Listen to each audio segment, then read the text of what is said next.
if my mouse would work. Like the end of last session, it decided to give up right before the beginning of this session. Hello, everybody, and welcome to the Component Cast. We are bringing you another session of the Elendor Chronicles, Season 4. Holy moly. We're there. But before we get on with tonight's episode, we have a few things that we need to cover. The first of which being us. If you really like these broadcasts and you want to help us out and support the shows, why not consider becoming a Twitch sub or heading on over to our Patreon. Patreon is the best way to help us out and gives us the biggest slice of the pie.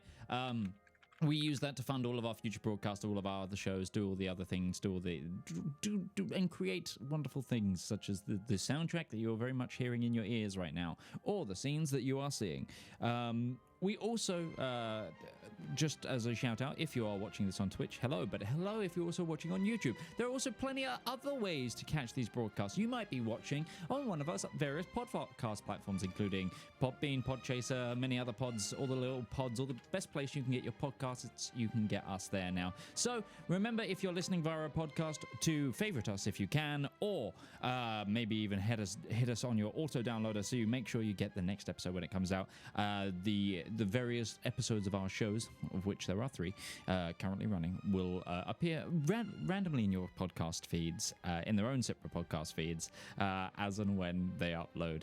Mikey is so much better at the podcast bit on the Tuesday show, and honestly, it's worth coming to the Tuesday show just to listen to him rattle off the podcast locations. It's like a... Oh gosh, what's the TV show where they auction things? A mini. That doesn't narrow it down, but I mean the American one. That also doesn't narrow it down. Anyway, yeah, it's exactly that. It's exactly that. But anyway, without further ado, I know we missed a week, so I'm eager to get on with tonight's broadcast. So let's get the show on the road.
So, I'm going to do the recap this week, unless someone would like to give it a go for a point of inspiration. Okay, then I will continue as we mean to go on. So, last session, we abruptly entered to where we left off at the end of last season, which was quite the ordeal, really. After beating one of the brother dragons, the main antagonists for this campaign, the party was split as they evacuated the island in which they were holding their second summit, to escape a gigantic explosion. Caught in the aftermath of the explosion, the Skyfire skyship hurtled its way to the ground. In its final moments of descent, Zep Skyspan grabbed newest member of the party, Kettle, and pushed her through a portal to regroup with the others, to continue on the quest and continue the journey. The party was also not without its other losses. Adventurer James, Augustine Willoughby, sadly succumbed to their wounds obtained from the fighting. But amidst all the direness of the situation, an old friend was reunited with the group. Recently released from his captivity, Gourd, in a new light, rejoined the party with new skills and new powers to help them on their quest. In the remaining time of the aftermath, the group gathered in Spinnerborough, the capital of the Drelt lands, left within Longreach, and within the hospital where many of the ambassadors and summit attendees that remained recovered. The Skyfire Adventuring Company, and what remains of them, struck up a conversation with the two emperors of both the Rechin and of the Elandrin Empire, and devised a plan, as well as an uneasy peace, in order to save the world. So, we catch back up with everybody in said hospital. Friends, what would you like to do?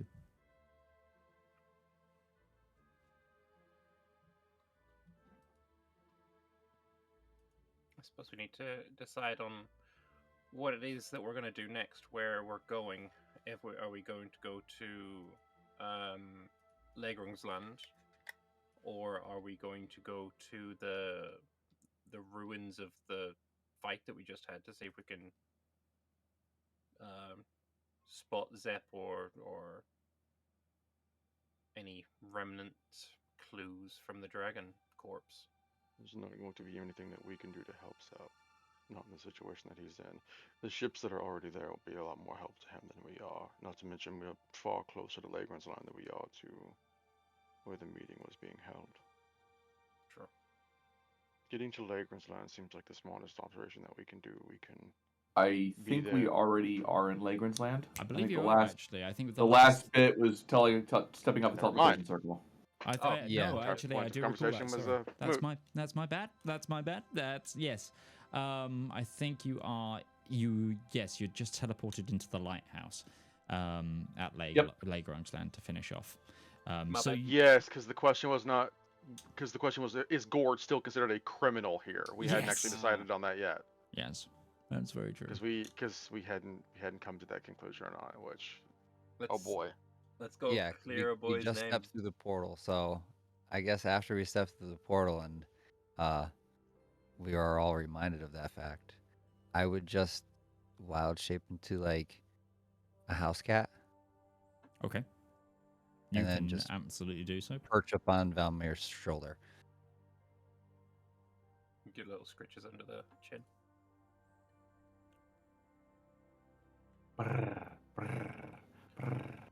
Do wild-shaped cats enjoy that as much as regular cats, I wonder?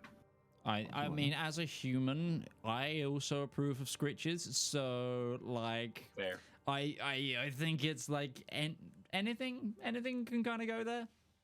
Plus, he's already a cat, so, I mean... Mm-hmm. Yeah. Makes sense. It vibes. First and foremost, I guess meeting with the Iron Duke is on the agenda. We need to make sure Joanna's okay. Yeah. And I know Zep would appreciate an update about that. Yeah, I guess then we go to make our way to the Iron Duke's palace-y place.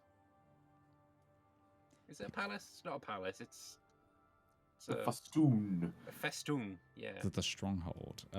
Yes. So, just as a reminder, it's kind of a palace, but in the way of this palace is built into the side of a giant volcano and is also the Houses of Parliament and is also a giant factory. So, yes? No? It'd be the main bad guy's lair if that was the bad guy.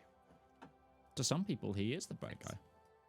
Yeah, but not to us, and we're the main characters of this story. we like this guy. His dad apparently not the good guy. His dad very much not the good guy. But okay, you begin to head through the streets of Rechin. Above you as well, the many of you that haven't been here yet since the dragon attack, which is a fair number. you see that there are smaller skyships of sizes that you haven't really seen. They're not the sort of type that would normally traverse what parts of the globe currently skyships cover, but they're like more Chinook-sized. They're currently, and they're like airlifting sort of building material and being used to elevate stuff into construction and helping with a lot of the construction process and actually in this bay, this whole the bay that you're essentially you see in front of you as you walk, because you have to kind of, the lighthouse is very much on its own at the front of a seawall that then wraps round into the main merchant marina of ships and shipyards. But actually, that's a lot of where a lot of the damage is, at least visibly, or still remaining. And it seems to be like they're...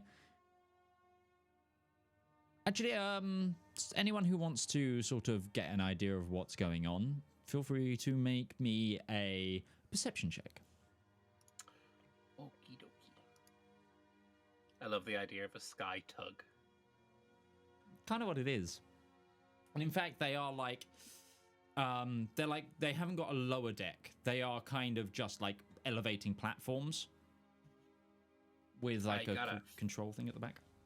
I got a 15. 15, 10. Yeah, it seems like the because you've been here before, you spent a little bit of time in Rechin. It's kind of, you're getting the impression that these buildings are being reinforced more so as well than they were initially designed to be.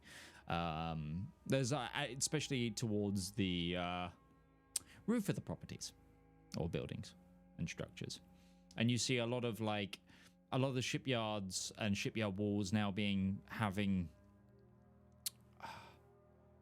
like almost like Czech hedgehogs like put on top of the walls to stop things being able to land on them as easy and things like that. All right, makes sense. The right place for it as well. How fortified does the Festung building look? Like, is there, like, we know that this place is pretty technologically advanced compared to where we've been. Is there like cannon emplacements and that sort of thing? There is a multitude of towers with, you think, artillery emplacements of some sort, whether that's rudimentary, magical, you're not sure. But the thing is as well with the Festung, and it's black, like basalted rock, and with the sort of marbling sheen across it. It's actually kind of, in certain lights, it's kind of quite hard to look at because it is kind of a little bit reflective of the light, but also because it's all like the stonework matches the blackened volcano behind it as well. There's a lot where it's like, I think with a keen eye I can see that might be a defensive area, but I'm not totally sure. But it's obviously well defended, and you know that this is also the only part of the city that the gilded guard of the Star Legion, you know, those Gourd and Warforge protect, and you've seen that they're quite good at their jobs. But yes, you would expect that this place is probably one of the most defended places in the entirety of Longreach, if not Elendor as a whole. And also, you would also probably see the giant, what looks to be almost like a telescope, but definitely more gun-shaped, poking out of the top of the one of the towers that may or may not be that giant launcher. Transporter cannon? Yes, the transporter cannon. The absolute behemoth of a gun. Which, actually, as you look around, Valymr, you do see a poster, like a propaganda poster, like pasted onto one of the walls of the town as you walk through, where there's actually the name of it literally says the songs of the echo gun will win us this day, and it's like with a artist illustration of the gun firing. Nice. So, yeah. Propaganda I guess printers not out of a job yet. Nor will they ever be. I think then we just make our way through the town up to the Festung and see if we can Sure. attain entry. Okay. So you cross the main bridge towards the gates of the Festung, and you are all instantaneously recognized. It is, it's not like you have to wait long or actually inquire before someone comes up to you and wonders how they can help you. It seems that your deeds and your image is well known now to those who defend this palace. We're here to see the Iron Duke. Can we have passage through? Maybe an escort? Yeah, we will guide you, and they take you through. You enter the large elevation chamber that you've seen many times before. Gourd, the last time you were here was probably when you were being arrested, but you are all taken up and eventually taken to the Iron Duke's chamber. You've seen it before, the giant gilded door, the armed sentinels each side.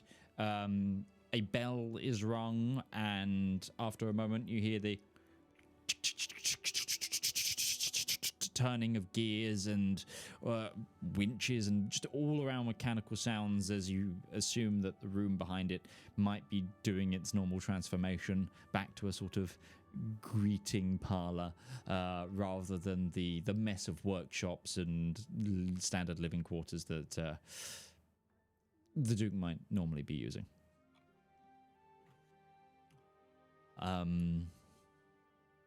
And then the doors open to you. Do we see the Duke inside? Yes, he is.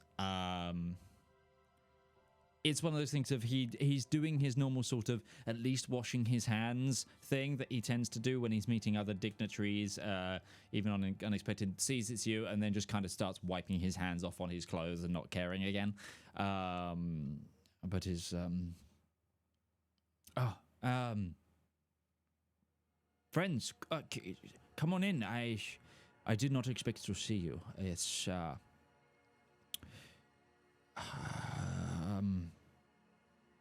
how can I? What's going on? Zep had asked us to check in to see that you all made it off the island. Okay, is Joanna around? Is she safe and okay? Joanna is fine, thank you. Your friend Braun has not left her side since, as well as a contingent of protection.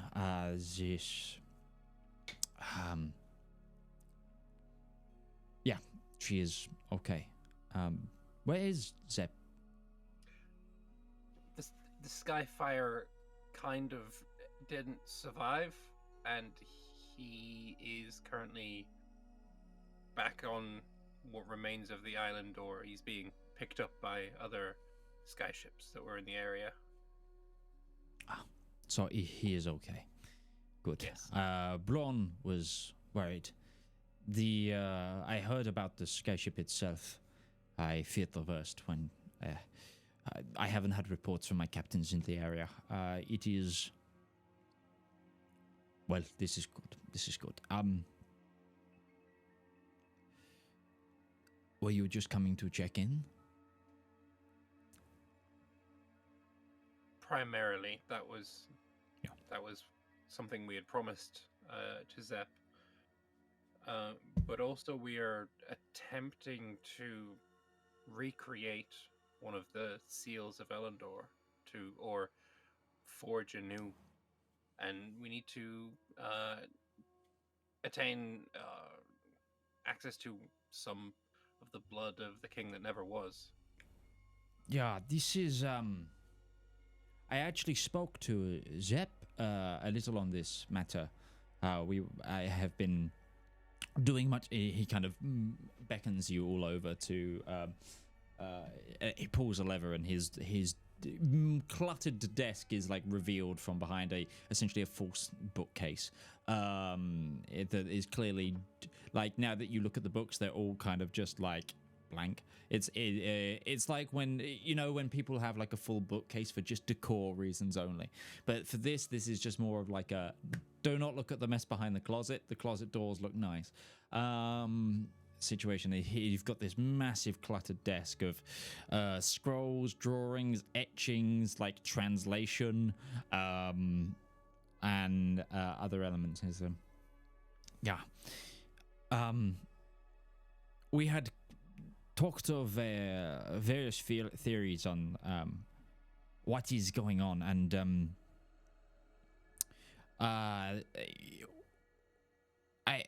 how much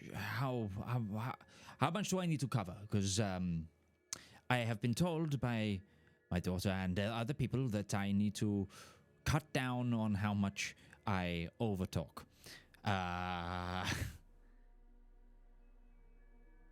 At the moment, we need whatever information you can give us. Okay, excuse the talk. This is beyond me. Good. He then sort of begins to rattle off various theories of things, but he goes, should we find the correct materials to get this done, and something that has the essence of the hero, the king that never was, whatever your preferential name for the name is, I have a idea of how we can create it, remake the item. So many of these items, and he like moves aside another book and says, many of the items were created by the smithing god, who heads up the dwarven pantheon. He created them in his great forge for the king that never was. The Thundersmith used his power to create the king that never was, his sword, his helmet. I have a theory that there are what remains of two of said forges on this plane, which might be powerful enough to take a divine essence of this hero and imbue it with good enough material to recreate something powerful enough to, well, if not a true seal, something to hold until we can stop the apocalypse. And you know the location of this forge? Well, I think one is here. In Rechin? Yeah. What we've been working on the theory that Joanna, my daughter, comes from a seal. Yes. Well, what if parts of the way that she was broken, fixed, that spiel was because of, reactivating it with a forge? And he kind of pointed. In the creation of the Warforged, the Stahlmen and women, we so, that I have become so close to being children of my own. My great forge utilizes an ancient forge that I found here as a child. I think it might be related in some way. The other option is there is rumored to be the greatest of great forges in the ancient deep holds under Atria, which the dwarves of the Duradin have been trying to undermine too, and has caused a lot of political kerfuffles over the years and generations. But, yeah. Basically what I'm saying is that if we find the things we need, we can come back here to create the seal. Possibly. as good a theory as we've had so far. That's convenient. The Lagrans longer Atria. I guess if we find anything on Solar, it might be faster to get to Atria than it would be to get to here. The real key is finding this essence and then finding the materials to make a seal, and then hoping for the... I hate to say hoping for the best, but we then need to find, we then need to protect it just like any other. In the creation of a new seal, is there any... Obviously, all of the seals we know so far are all different items. Is there any need for the item to be anything more than something mundane, like a broken fishing rod, or do we need something of sufficient gravity to imbue? Yeah, it seems most of the seals have some sort of element of cosmium in them, which is... Metal of the divine. Yeah. It doesn't have to be it in entirety, but it needs to be a facet to take the energy. Any sort of standard more mundane material might not be strong enough to hold. This is a seal to stopgap the divine from entering our known plane. I would not want to cheap out on a fishing rod. We can make it look like a fishing rod on the outside afterwards, but I am less keen, so to speak. Yes. If it's using cosmium, it might also be serving as...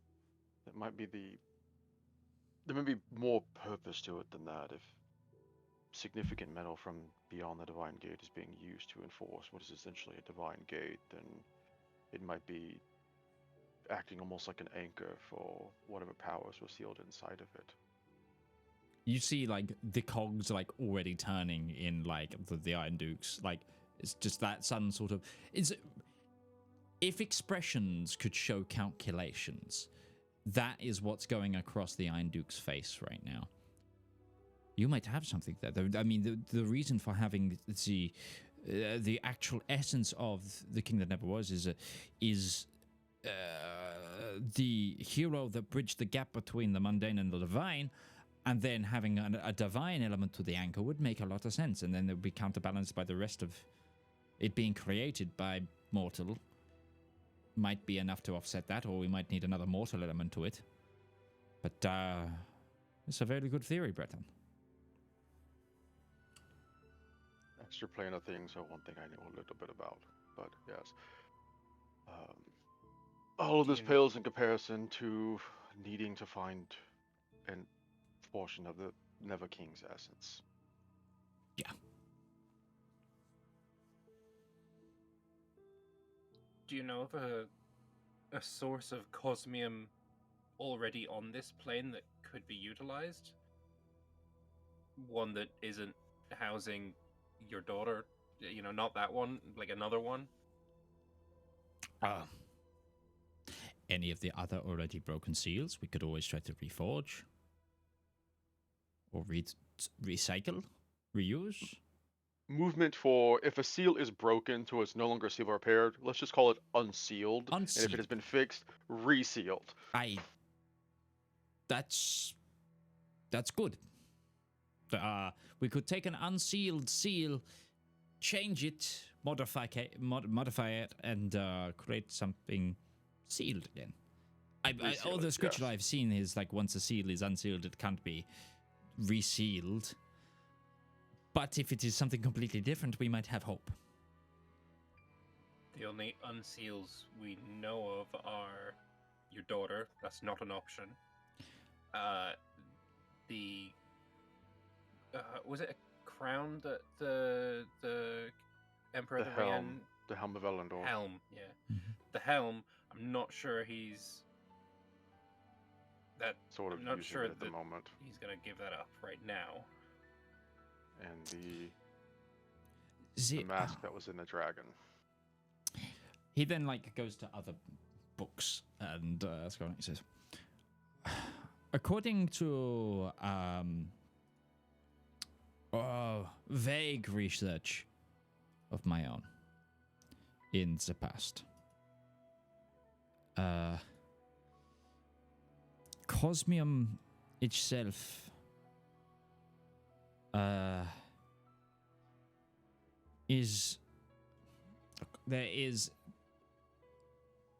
there's an extract from a gospel from the Book of the Wanderer, which is Luster, one of his codices, which he gave the Thundersmith a light of pure cosmos to fuel the forge, and then created an alloy of stars.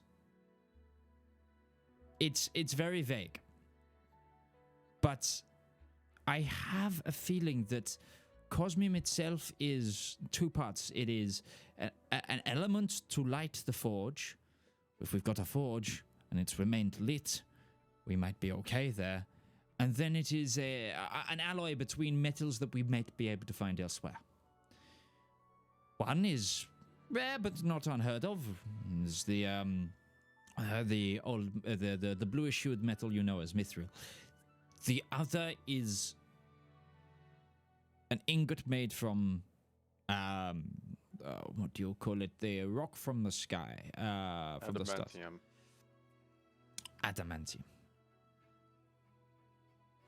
Which we could always try to make some ourselves. Make but an alloy it's of mithril and adamantium. yeah, the scriptures are very weak, so I have no idea how to do that yet, but it's another option to explore. I imagine Zep probably would have had several ingots of each, but they may be at the bottom of the ocean right now. Again, I believe we need the we'd need mithril as an ingot, but then the actual meteor for adamantium. So the ore, and then from what I can understand, some sort of celestially touched forge to actually bring them together. And the actual process and hours and recipe, if I already knew how to do this, I would be, well, I was about to say the greatest artificer to ever live. That's probably already true. I don't want to take. Come off it. I don't want to accept that moniker because there are divine beings that are far better. It seems. Did they live though? It's a different form of life.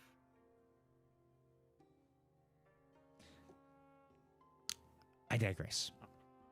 So we have a shopping list that we need to get here. We need mithril bars, adamantine bars. If we can find any Adamantine ore. I can source the material to try. I feel like that would be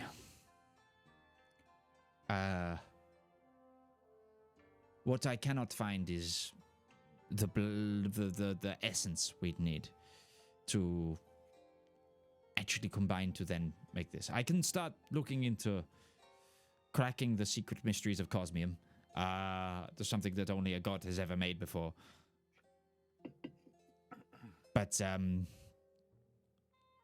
because I can use my assets to get material or such as that far easier than sending you on some sort of kid's errand down the marketplace.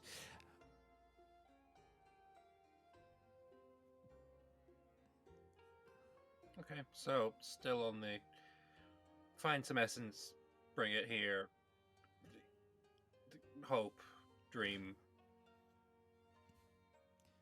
Maybe if we stumble on this forge in Atria, we might get lucky and find some evidence of original creation of it there. If it is the great forge that you think it is, there might be some blueprint of its original incarnation, or maybe research that was left behind, depending on how untouched it's been. The dwarves in Atria, they revere this Thundersmith still to this day, right? The Zadam? Yeah, and Yes. his pantheon, yes. They may have a bit more information on it then. Quite possibly.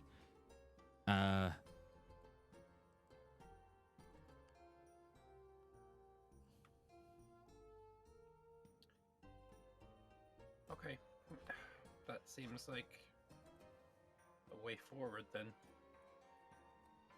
Another thing, do you remember Gourd?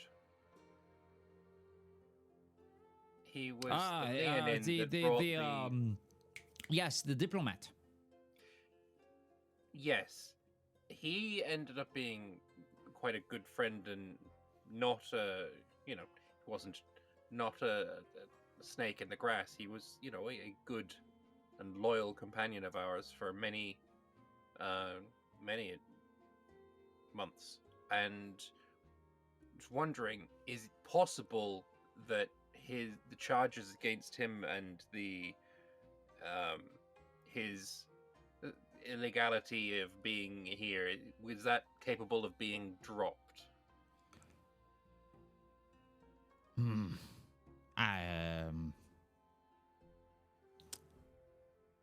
If the war stops, yeah. He was turned into a tree by their side. Roll a persuasion check.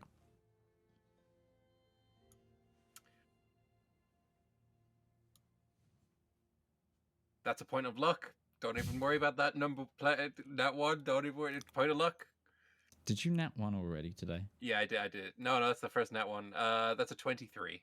23. Yeah, if this helps you stop the end of the world, I will see to it. I'm going to write a list. He begins to sort of wet a quill and just begin to start scribbling furiously of all things that he needs to do. And then you see him get sort of slightly lost in calculations and begin to go off on one. Just before we head out, we already have a list of potential locations where we may possibly have a 1% chance of finding the essence of the hero. That sounds fantastic. Do you have any other potential, even the slightest inklings, anything at all? No. Okay then. Good luck. I'm glad you are ahead of the game on this one. I feel like I was very clear that it's a very slight chance that we know what to do here. Better chance than none. Okay, that's a fair point. Anything else I can do for you? We lost quite a bit of money when the ship went down. We might need a little bit of traveling money so that we could get to these places, if that's possibly okay.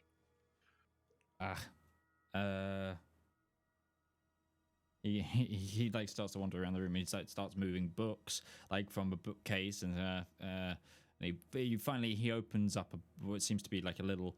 He does some knocking and opens up a compartment in a bookcase and hands you a small essentially it's not a coin purse, but a small satchel. And it says, take this.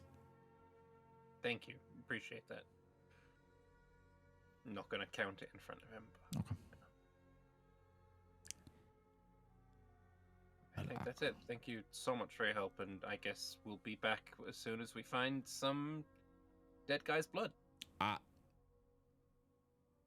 Okay. I look forward to it when you return with dead guy's blood.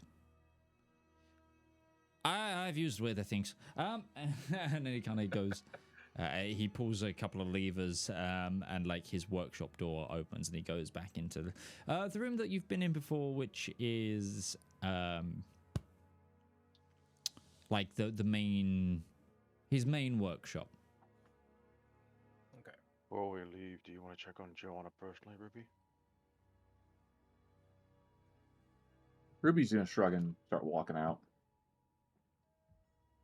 All right.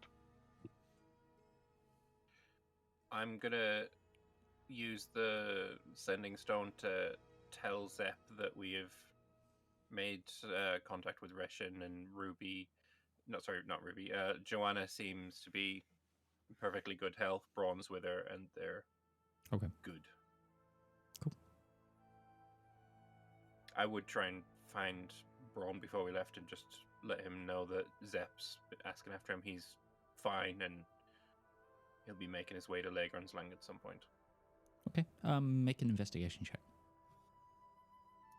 as you try to find them without direction. 9. You have a look around, but all the rooms kind of... It's one of those weird things, and you probably, just because you know the Duke, you look into like some of the other rooms, and they're like, all of these rooms look too superficial to really be rooms. And you don't find anyone. I'll leave a message with a That can be done for sure. style guard. Yeah. That can definitely be done. Okay, so what is our closest potential essence site then? Geographically? Yeah, or I guess closest with regards to Ruby's teleportation as well.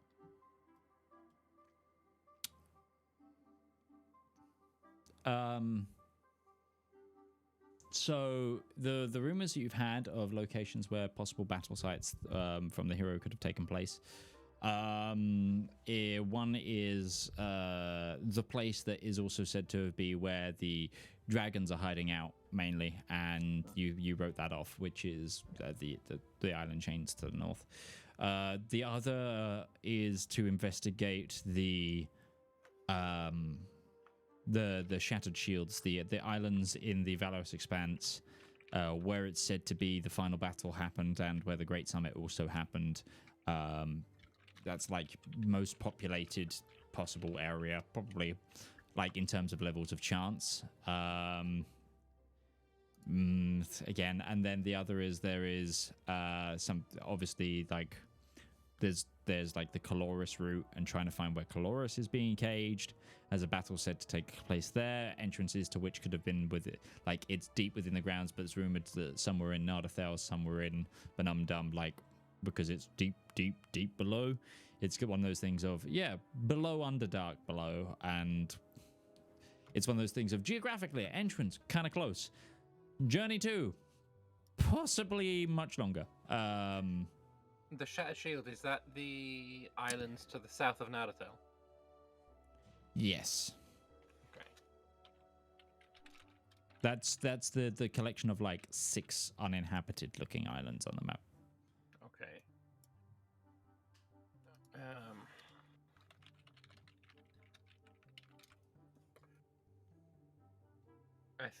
I mean, my vote is for Shattered Shield, then. Of those 3. Dragons, gonna kill us. Calora's gonna kill us. Shattered Shields, uninhabited. I feel like... Uninhabited, very dangerous, I will say. It's still very, very dangerous.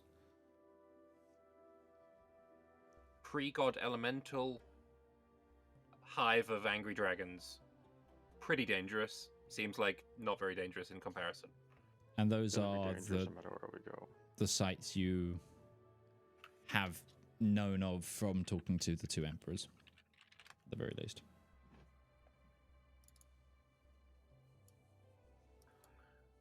So I think probably the best way to get to the Shattered Shield then is chartering a ship from Nardathel.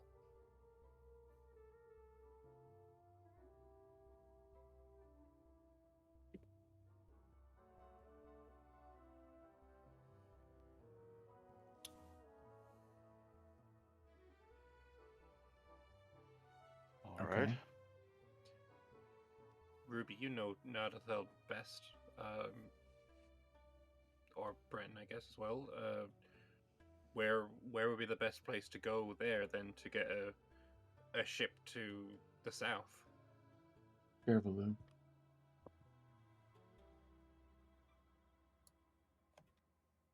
Capital. Can you get us there? Yes.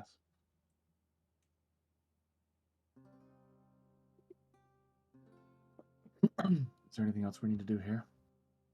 We should definitely get our hands on. If we're going to be teleporting around a lot, you should probably get your hands on as much ingredients for it as possible. I have enough for 4 more casts after this. But Then are yes, we that going will to- help. Yeah, I'd rather not just assume that we're going to teleport a little more than 4 times and have the chance to get more. I'd rather not get stranded on an island somewhere and not be able to get off. I Okay. do still have the emergency glove teleport as well. But- Okay. That'll be last pinch. Give me a quick investigation check, Ruby. What am I investigating for? Just for being able to pick up the ingredients in the market or in the city. 15. Okay, you can find more chalk at book price to a maximum of 10 more sticks of magically infused chalk. And as a note, I will update the party sheet because you got given it gave you 4,000 golden trade bards. Okay. It's 50 gold a cast, and you said what, up to 10 casts? Yeah, that's what you can find. And 500 gold's worth of chalk. To establish this, wasn't somebody in the party given part of the bankroll that was salvaged from the ship?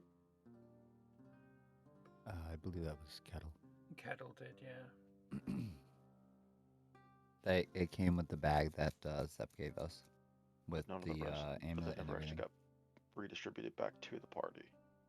But she kept a part of it, I remember.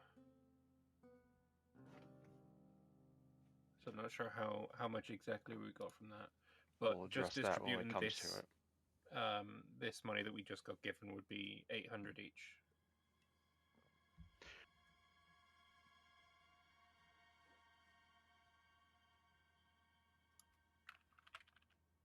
Ruby's gonna give her money to Breton. Breton was going to give his money to Ruby. I mean, if you take don't my want to money. take it. Breton owes Ruby like 500 gold pieces as it is. Why?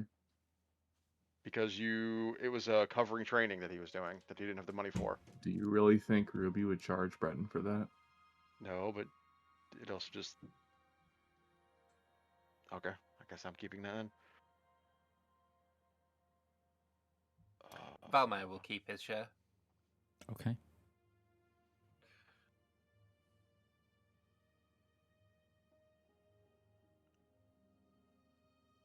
I guess after what happened to Ruby, it's understandable she doesn't want to be the one carrying the money. No, I learned from that mistake. Disintegrates just be flying all over the place.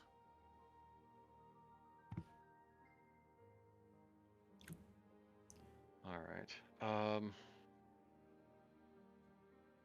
So 500 of that goes off to also becoming trade bar, so that's that much. Okay.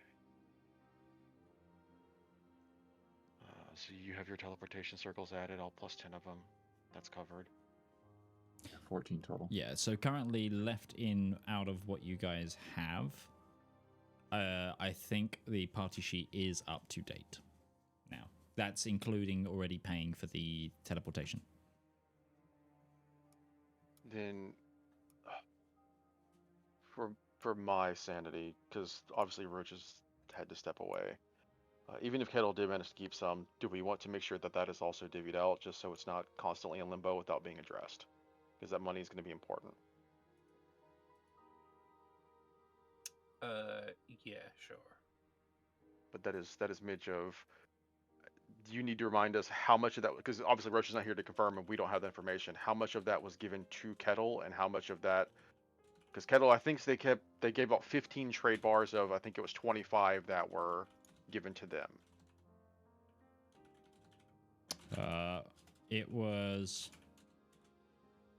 Sorry, can you repeat what you said? I was typing and listening doesn't go well with my head. I think it was. They were given 25 trade bars, of which they kept 10 of them. So that means 15 were given to the party itself. Yes. And so, how much are those trade bars worth? Were they 1,000 apiece, or what? They were platinum trade bars, so they were worth 10 platinum pieces each. So 15 times 10 is 150 gold pieces. Yes. Okay. Oh no, so they're 100 platinum each. So 1,500 gold pieces. Yes. Okay. Split up as an extra 300 each. Would have been an extra 300 each, because we would not have assumed that Kettle was stealing from us. Yep.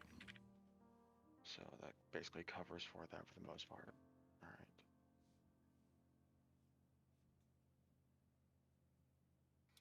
right. I can't pull things out of the party sheet either. No.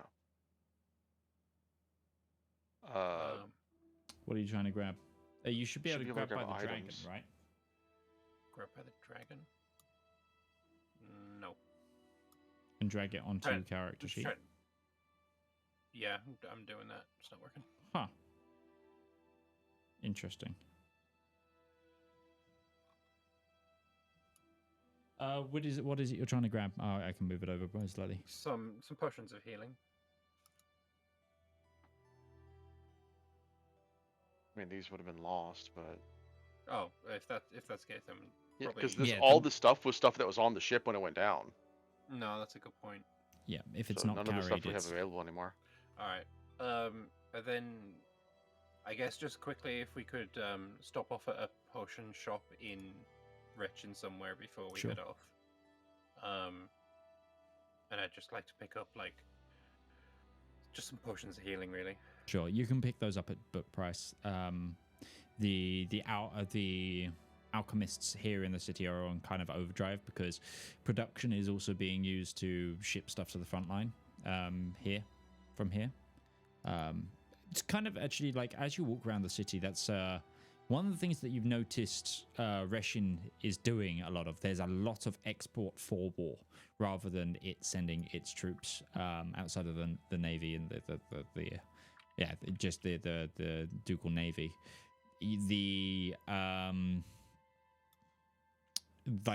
It seems like that you see there's a lot of workshops and breweries and packaging plants all sort of boxing and crating things up with marks of what look to be map coordinates on them of where they're to be deployed to and things. I'll just purchase 4 potions of healing. Book price 50 each, right? I think so. I don't have a book in front of me right now. It's what it is on when you click on the dragon beside it. Then yes. Fair enough. And I haven't had to look up the price of... Yes, it's 50 each because it's 25 for the cut price if you're making them yourself. Right. Is there a magic shop in town? There's multiple magic shops in town. Going browsing for more circle locations. Sure. Yeah, absolutely. Is there any particular place that you're looking for, or just do you want a general spattering? I don't have a lot of Solarum. Oh, okay. I have Atria at the very least. Atria is the one I'm aiming at, but Benumdum and Staradum if possible as well. Zardamadurudin, okay. Just in case. Roll me a d20. Just give me a good old luck die. How are you feeling?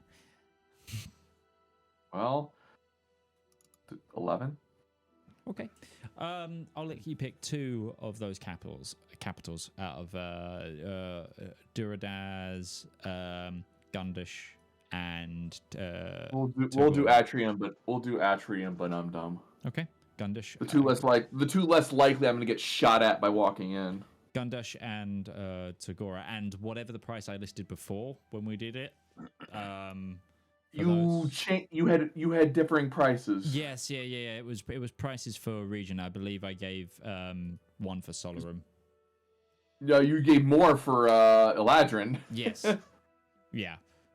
It was good. Well, you're kind of an enemy. Let me scroll up. I'll find them. I have 350 a pop, basically, or 200 for what's on long reach. Yeah. Yeah, so it's about 300 a pop. Go for 300 a pop. Let's call it round on that. Track 600 gold from Baron's allotted amount. Okay. Yes, you have turned me into your bookkeeper. Thank you. Hey, look, out of the two of us, more likely to get disintegrated.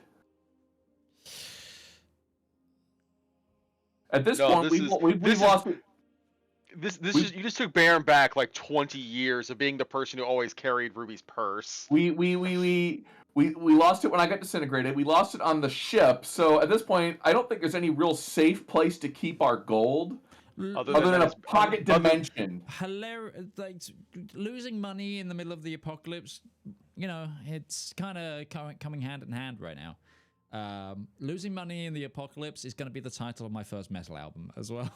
I also would have thought that money in apocalypse loses value, like it just changes. Like now it's bottle caps is now the new currency of long range. Congratulations. Tea bags, healing potions, wheels of cheese. Cheese for everyone. It gets better over time, I promise. All right, Hobbit. Are there any large trees within the city? There's a couple of public parks within Rechin. So you find some trees. Nothing taller than buildings. There's no like sort of ancient like it's not like elven meadow sort of tree. Everything is like in a planter and well kept. I'm just looking to get some trees in my list. Right. Oh, okay. Yeah, I'm sure you can find some trees for your list, as in for plant. Yeah, transport via plants for that. Yeah. Okay. Sure. Get some good large trees on the map. Cool. Yeah, you can find some So actually, as you walk through the parks in Rechin, there's like a lot of the trees are memorialized, and they have like placards beneath them, and they seem to be like. You see actually like a small placard of like a regiment or a unit number or like thing, and it seems like that a lot of the plants have been donated by various regiments of the ducal forces. But it is one of those things of everything is very orderly, very well kept. It's like Victorian era like city park. Like it's pretty, and there is a team of gardeners on it all the time, but it's also still got that element of industrial about it with like wrought iron cages around the bottom of the trees, etc. And like a finely cut grass. Like there's nature here, but it has its place, and it's kept very tightly in that spot. It stays in its place. Yeah. It's manicured. It's not tended to, it's manicured. Yes, heavily. I don't know why, but it just reminded me of the scene from SpongeBob where he travels to the future and the little plant sprouts up and they run over and they chrome it over. Mm-mm. It just that's what it just took me to for some reason. I don't know why. That's a reference that it's now that I've thought about. Remember, that's wild. That is SpongeBob. It has a meme for everything. I've seen more memes of SpongeBob than I have seen SpongeBob. So. SpongeBob is like one of those. It's so like introspective in the end, like of like so many things. It's like that went over my head as a kid. Now you think back and you read that, you're like, oh god, this was deep for its time. Considering this is about wait until you watch something like sponge. Wait until you watch something like Freakazoid or Tiny Toons from my generation. Same thing. Yeah, I'm not. I haven't heard those before, so yeah. I'll take your word for it, though. No, those are, they're wild. Mm-hmm. Absolutely. All right. The bird, give me the bird. Why won't anybody give me the bird? We tried to, but the fox census won't let us. So we have our transports to Atria to Benandum. We have the extra teleportation circle, so we don't have any chance of getting lost. Or at least getting stranded. And our At goal this next point, is I to can hit get the us just about everywhere we need to go between here and Solarum. I even have Kaiteng. But almost I don't have, I think, is the Azdakian Caliphate. And the Vistilian Theocracies was destroyed. And in a pinch, if we need to get to the dwarves, I guess Benumdum or Atri are close enough that we could just get there on foot the hard way. Sure. Sounds like we've accounted for pretty much everything we need to. Because you said the situation in Atria is kind of strained, or not strained, Lagerstone is kind of strained in terms of like shipping and production. I imagine Baron might wait until they get to Gavriel Mavel just for the potions that he's going to be looking for. Sure. I would say, however, this is probably one of the best locations to pick up in terms of that. They're doing a lot of production, but they are able to keep up with it. In other places where it's not like industry, they might be,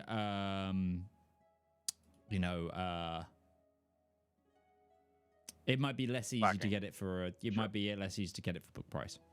Then Breton will roll the dice, and he'll see if he can't pick up replacements for the potions of healing, or not potions of healing, potions of heroism that he lost. Mm-hmm. Sure. Those oh so dear, my favorite ever potions that every time I get my hands on them, something happens that I never actually get to use them, Lambert. Don't know who that is. I'm Valymr. Oh, so now you're disassociating. Okay, that's fine. It's easier than facing consequences. Thank you very much. That's fine. Valymr is the one who faced those consequences, and he will never forget it. Look, I died. I paid the price already. And we will never let you forget it. Every time it's like, Valymr wants to make a decision. Yeah, because the last time you made a decision, that went so well for you. Yeah. No, that's fair. No, that's fair. No, okay. Out of curiosity, Breton, are you buying enough potions of heroism for the rest of the class? Buying as many. I was going to buy within reason of what I could afford. Replace the 2 that have been lost. But if you're knowing the look she's giving him, I'll see about how many I can actually get. Thank you. Just leans on him.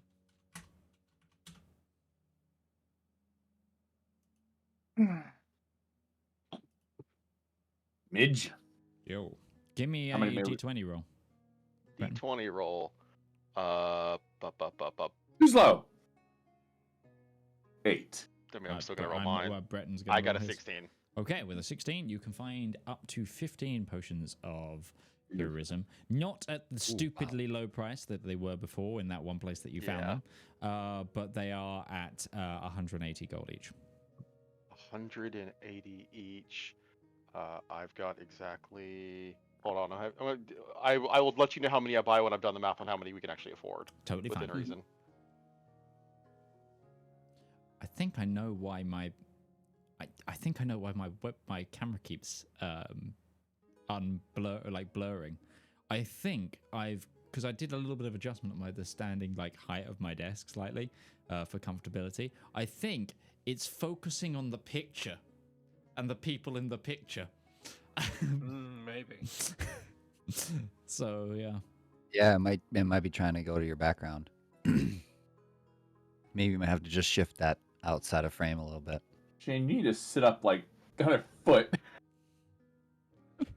Even like this guy, see the toppy half of your head most of the time. Well, that's because sometimes I'm crouching over my desk or slouching over my desk. Get the gamer lean.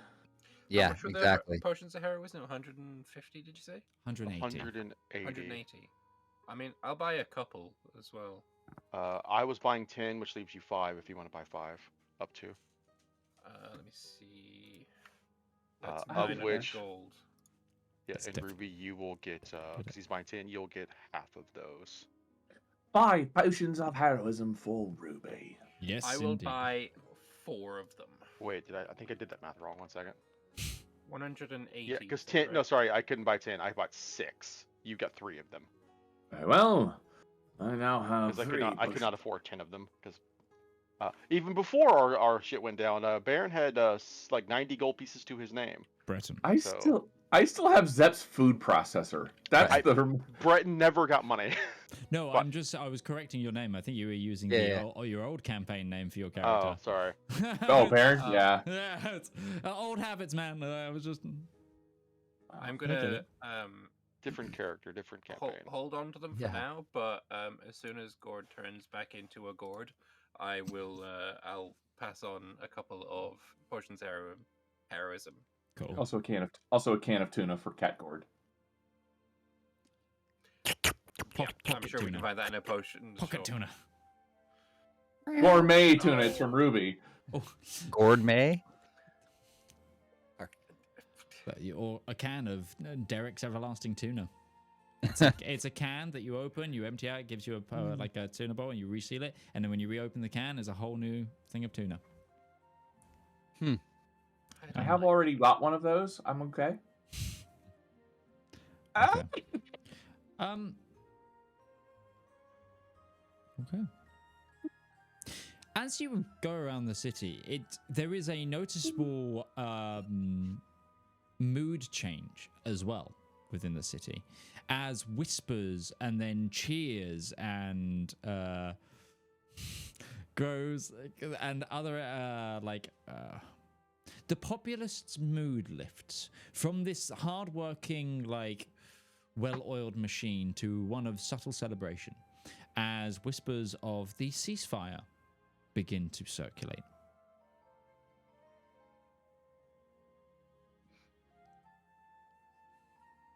Y'all bitches are welcome. I like how he takes all the credit for it. I think everyone does. I think you all deserve a pat on the back on that. No. I was advocating for genocide. No, It's Valymr's. That's kind of what I'm going with here.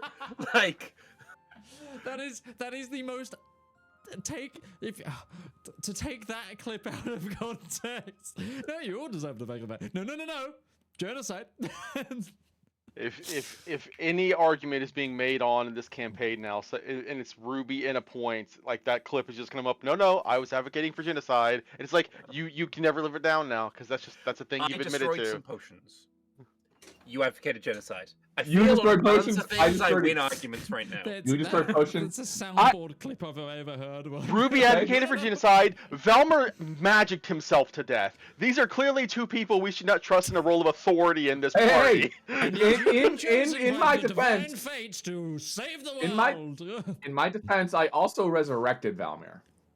In my defense, Look. I didn't advocate genocide. True heroes. Technically speaking, true heroes. There's a lot of Ruby- light and shade with all of them. Ruby didn't resurrect Valymr. Soul did. And Soul was the one advocating genocide, not Yeah, Ruby. That's actually also true. Oh, snap. Nothing quite like a mother's love. She takes the Remember- Gandhi remember approach when- to warfare. Yeah, remember when Soul was like that? No, we should all just get along person. Man, No. she grew up real fast. He I took don't the remember Ga- So that. some takes- shit. She takes the Gandhi approach to civilization warfare. Once you reach a certain point, if everybody's dead, there's world peace. All right. Anyway, Givria Mouvel. okay. Yeah. With We'll a end up in an flick abandoned of temple. the chalk, you do now appear in an abandoned temple to the goddess of luck, the Turva, the fated lady, also the halfling created god supposedly. But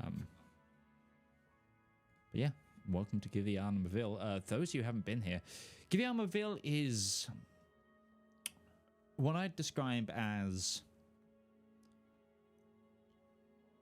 Mediterranean Mediterranean Minas Tirith is probably like Garivalou, not Givriamuville. Oh, Givalou, sorry. Yeah, that's what I meant. That's what I Yeah, meant. Garivalou is Ruby's we all home. meant that city. We said the wrong city. Too many places. So Givalou. I was still describing the same thing. Mediterranean Minas Tirith. Like sort of sandstone-ish walls. Think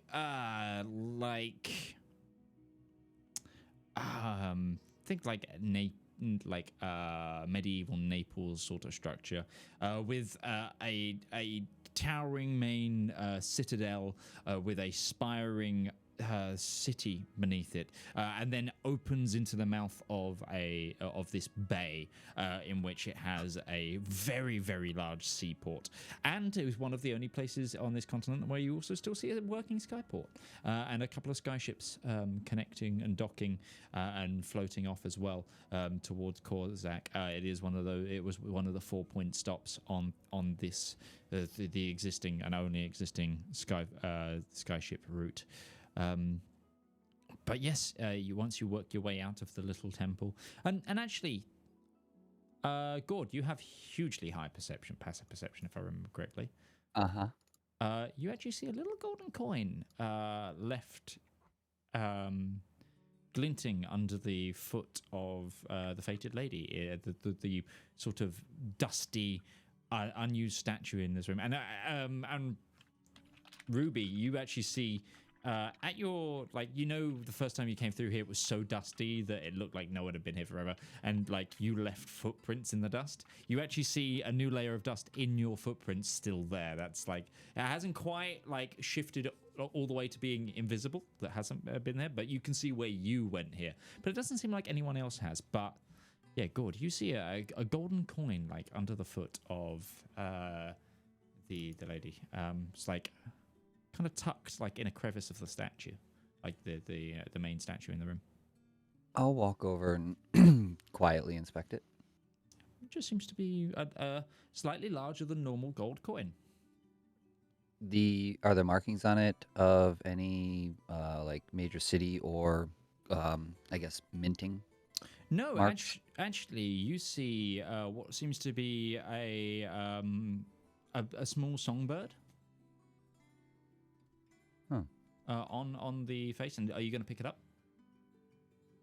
Yeah, I'll pick it up to inspect the other side. So the other side has a swallow, the same bird but in a cage. Huh. I'll keep kind of flipping it back and forth carefully. It's a really good feeling about this coin. You get a really good vibe from it.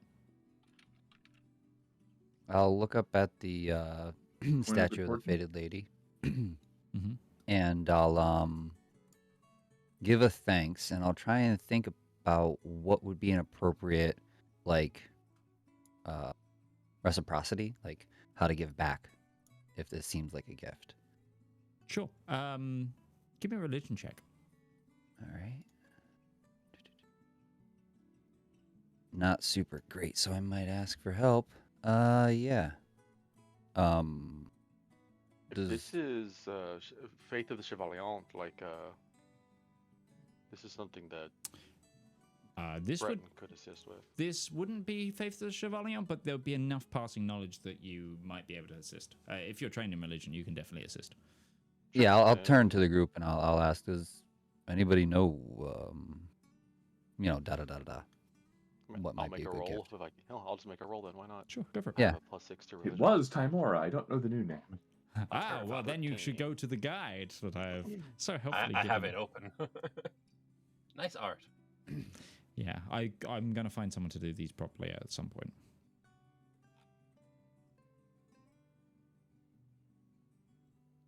Uh, 13. Osma slaps. You really would hard. you would know, Breton, that these are the swallow and a swallow grasping a coin in its talons is actually a symbol of the Lady of Luck, because she was also known as the Luck Bird or the Coin Swallow, and it actually goes to the fact that she has both a small bird companion and was kept polymorphed as a bird during the War for the Heavens, whilst captured by one of the shadow gods, one of the evil gods, and she was confined in a cage. This looks to be a holy symbol of some sort, but there's a little bit of a magical aura to it. This is Turva, Gourd, the fated lady. Patron of traders, merchants, anybody who just is seeking luck in their life is who she represents. So, if I just happened to catch this out of the corner of my eye when we came in here, would that be luck? I guess depending on the purview of how you look at it, some might say that was just talent, but I suppose there's an open debate on what that might mean, and considering the circumstances, that might be blasphemous to claim such a thing. Would it be acceptable to take it then? From what I know, you found it. Only seems right that you find a coin, you pick it up. And for all the day, you'll have good luck. So, the longer that you keep this coin in your pocket, Gourd, you begin to kind of understand what it is. It is a magic item. It's not. You don't require to. You're not required to attune to it. And basically, once a day, anyone can flip this coin and give themselves an extra d6 on a roll. And it recharges on sunrise. All right. Lucky coin. Yeah. Fated coin. Fated coin. Can you roll it after the roll? Like you make a d20, then you roll it after you've been told that it's a fail, or does it have to be before you've been told the result? Didn't mean to do that. Because you have to physically flip the coin, it has to be before the action. Okay. So if you were to do this in combat, it would take you a bonus action to do.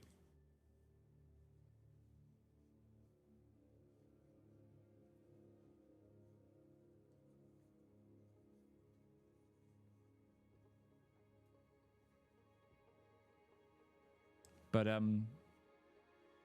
yeah, holding the coin also, there feels a bit of a like, there's just an essence of cheerful optimism that kind of exudes from this coin. You know, This is a lucky coin.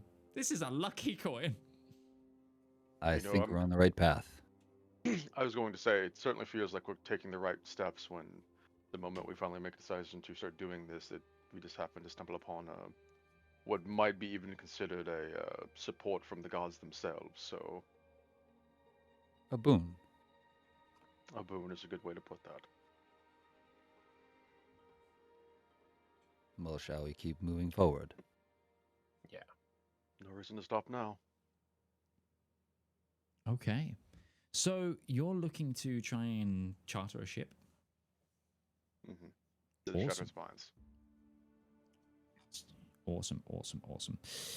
So you head down to the main dockyard here in Gavilu, the capital of Nardathel, to what used to be the largest port in all of Longreach. It is a massive beacon of international trade here. You see Korzak ships, you see Legoran's lander ships, like actual water ships as well as the sky ships. You see many from the Rechin, you see independent trade companies. You even see some ships all the way from what look to be Kaiteng and much further afield as Dakian ships, etc. This is a huge port. And actually, you notice in the bay here, there is a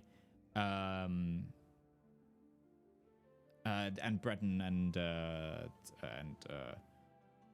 and Ruby, you'd know what this is. In the bay, there is a large, in the center of like the water, there is a female statue that where the woman with the visage of a woman and a water horse like wrapping around her, like with like open arms, like looking out towards the city, like beckoning people, and that is a depiction of Nardathel herself, the elven wife of Gilliam de Fionia, who is the founding father of the area, of the region, sort of thing. Yeah, you. Is there any particular type of ship that you're looking? A fast one? Are you looking for what kind of? Are you looking for an independent crew? Are you looking for a certain certain ship type? Like what are you looking for here? We need a Han Solo. I need a. Okay, yeah, sure. We need fast, not easily noticed, and capable of taking a couple of shots, and is Okay. acceptable to, how to say, might be on the underside of the law from time to time, given our luck. I You're don't looking know if for we a need smuggler. to worry. I don't know if we need to worry so much about remaining under the radar. At this point, we're operating pretty much with the authority of It's not both. them I'm worried. It's not them I'm worried about. Yes, but in that regard, I would rather move with full support rather than move with somebody who is going to avoid as much. There are merits to be made. On one hand, individuals who can defend themselves would be important if we happen to stumble upon a dragon, but on the other hand, if we can avoid being spotted, prevention is better than a cure, I guess. As Midge becomes blurrier and blurrier and blurrier. Okay. So, where would you like to try and find? Are you just going to scan for ships? Are you going to just take a look at ships in the bay? Are you Tavern. Going to try and find a You- tavern? Okay. You need a local tavern near the docks. Cool. Breton is just gonna follow Ruby's lead. Like at the end of the Okay. day, she's gonna be the one who talks into this, and you know what? She's good at it. He's just gonna trust her on it. Okay. Not my country. Yeah. I'm following. Your Well, intuition. There are many inns and taverns on the dockside, both to welcome visitors and more those kind of established, and those of the more raucous nature. Where are you heading? You looking for the seediest, darkest place, or are you looking for the no. most vibrant? Like, I mean- what kind of? Where are we going? Take us If you there. want to hunt solo, it has to be the worst hive of scum and villainy. Go to Mos Eisley. No, but she is going to stop before she goes and look to the group and say, getting to this place is probably not going to be the hard part, other than finding a pilot who is willing to do so. And I have a suspicion that those who are on the up and up might be a little less willing to make that trip than somebody who is open to alternative forms of income, which is why I think this is a good place to go. Because correct me if I'm wrong, Midge, but people just don't go to the Shattered Teeth without... The Shattered Shields, yeah. There is Shattered one. Shields. There is a village there. There is a village that Korzak have set up, but it's like it's on the Orzak most. has a village set up there. Yeah, they have an outpost. It's mainly it's like a whaling. It used to be a whaling station. Okay, I was like, that's pretty far from home for them, considering where we are. It's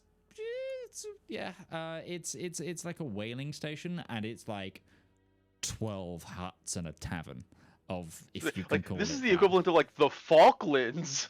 Yeah, exactly. I would say that this is the equivalent of like early America, Svalbard. like early like Newfoundland colony. Like this is what's the one that Finland? went missing? What's the colony that went missing? Whatever it was in Roanoke colony. Roanoke. But Yeah, this is kind of Roanoke, kind of. That's like that kind of. It early, like they've literally just sort of started on the absolute fringe of the island chains. somebody who can get us there without too much kerfluffle about it. Okay. Somebody who knows the area, sure. Presumably traders have to visit there if they're getting supplies. Time to time. Either way, I think we should go to this place. Might find out better. I don't know, better deals here. We need to find somebody who's scruffy looking and probably nerfs herds or something. Herds nerfs or something. You can't say that. Only we can say that. I actually thought you were gonna say herfs nerds just to Herfs just to be nerds. distinct. Hey, herfs nerds!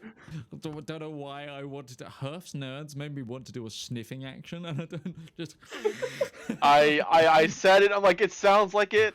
It I sounds wouldn't like recommend herf. huffing. We at the Component Cast do not endorse herfing nerds. No, Don't not do it. huff, nerds. Be kind as to your nerds, friend, your nerd. as nerds, we do not approve of you herfing us. Whatever that I mean, means. I was talking about the tiny little like bite-sized candy nerds. Oh, Also, yeah, don't yeah, herf yeah, yeah. those, Oh, yeah. because you could inhale those, and it's not going to be no. good for you. Oh no! Oh, that would hurt. Oh, Yes. That one, yeah. That's I knew not a some good kids time. in high school who thought it'd be funny to snort pixie sticks. Been there. Oh, I imagine it probably Altoids. wasn't. Tried to snort Altoids. Oh man. Okay. Don't do it. Don't do it. So, This is- you give me an investigation check. Whoever's leading this. Do I have proficiency? Can Sure. I aid this? I do not have proficiency. I can't help you. I don't either, but why not? We'll give it a roll. That's the name of the game, isn't it? We have, by the way, we have completely, with Kettle not here, we have omitted all intelligence from our group. Like, we're not dumb people, Instead but of- we don't have like the super smart person with us anymore. So, Midge, instead of just hoping I find one, can I carouse a few people? Sure. Talking. You can talk around. I'll let you do a persuasion check, see if you can get some more intel. I'm better with that than I am anything else, and even with that, it's a 17. Okay. You're pointed towards a not run down, not overly lively, but it's one of those things of this place is busy enough that they don't have time to repaint all of the time. An institution by the name of the Drunken Pelican. That's a terrifying thought.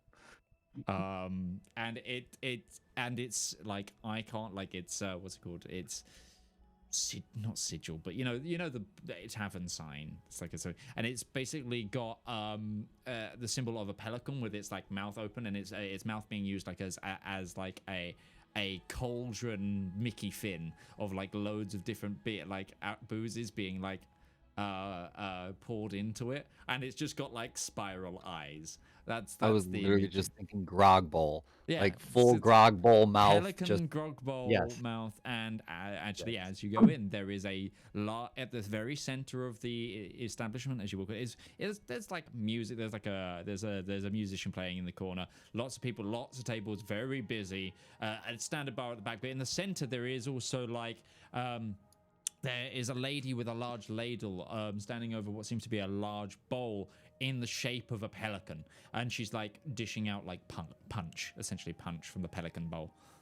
As I walk in with the crowd, does anybody react to this bright red blonde hair, bon vivant looking? No, nobody reacts. Okay, cool. It's one of the okay.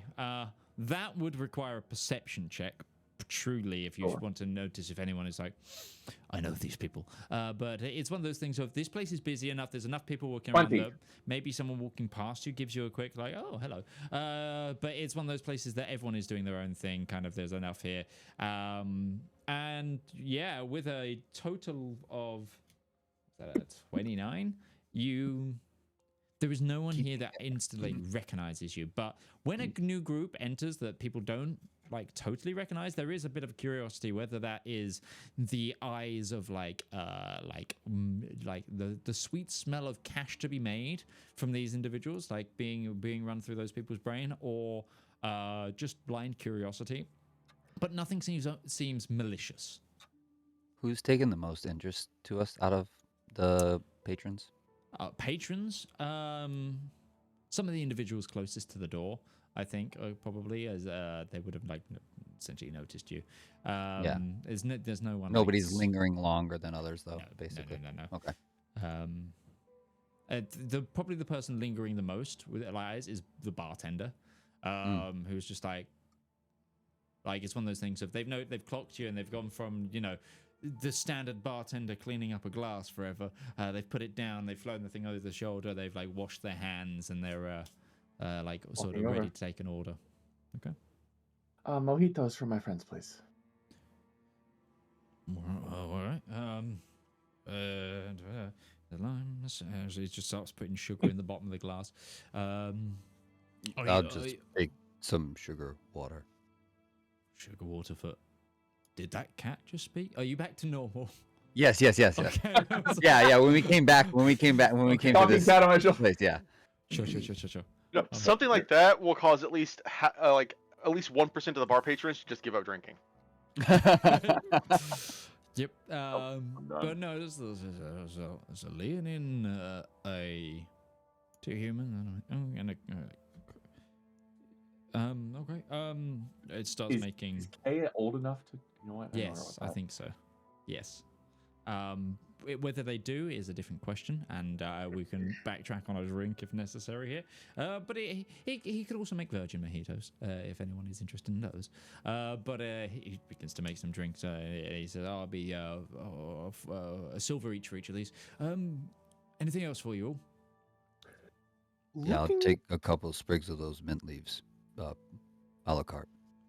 Oh, sure. He like cuts a few off, and it's got everything. It's a Okay. well-stocked bar. Like my name.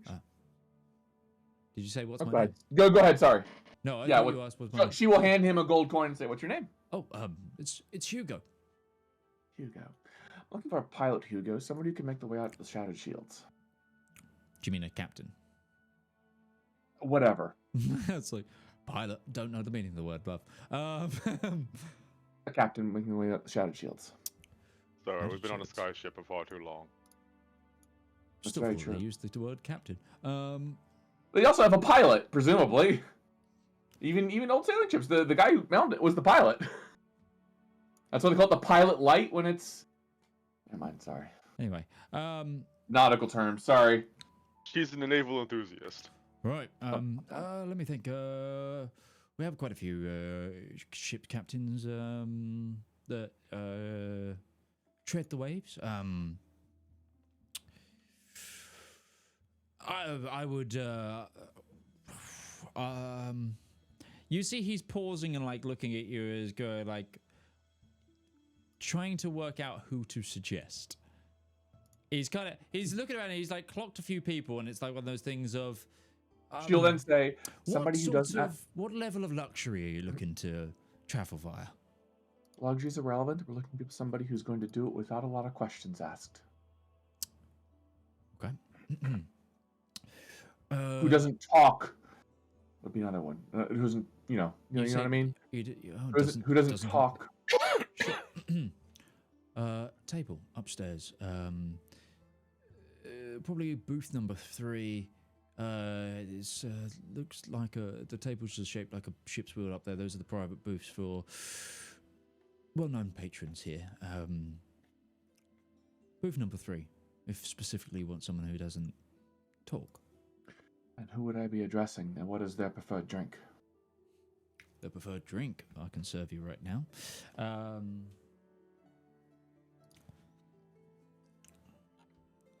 Their name.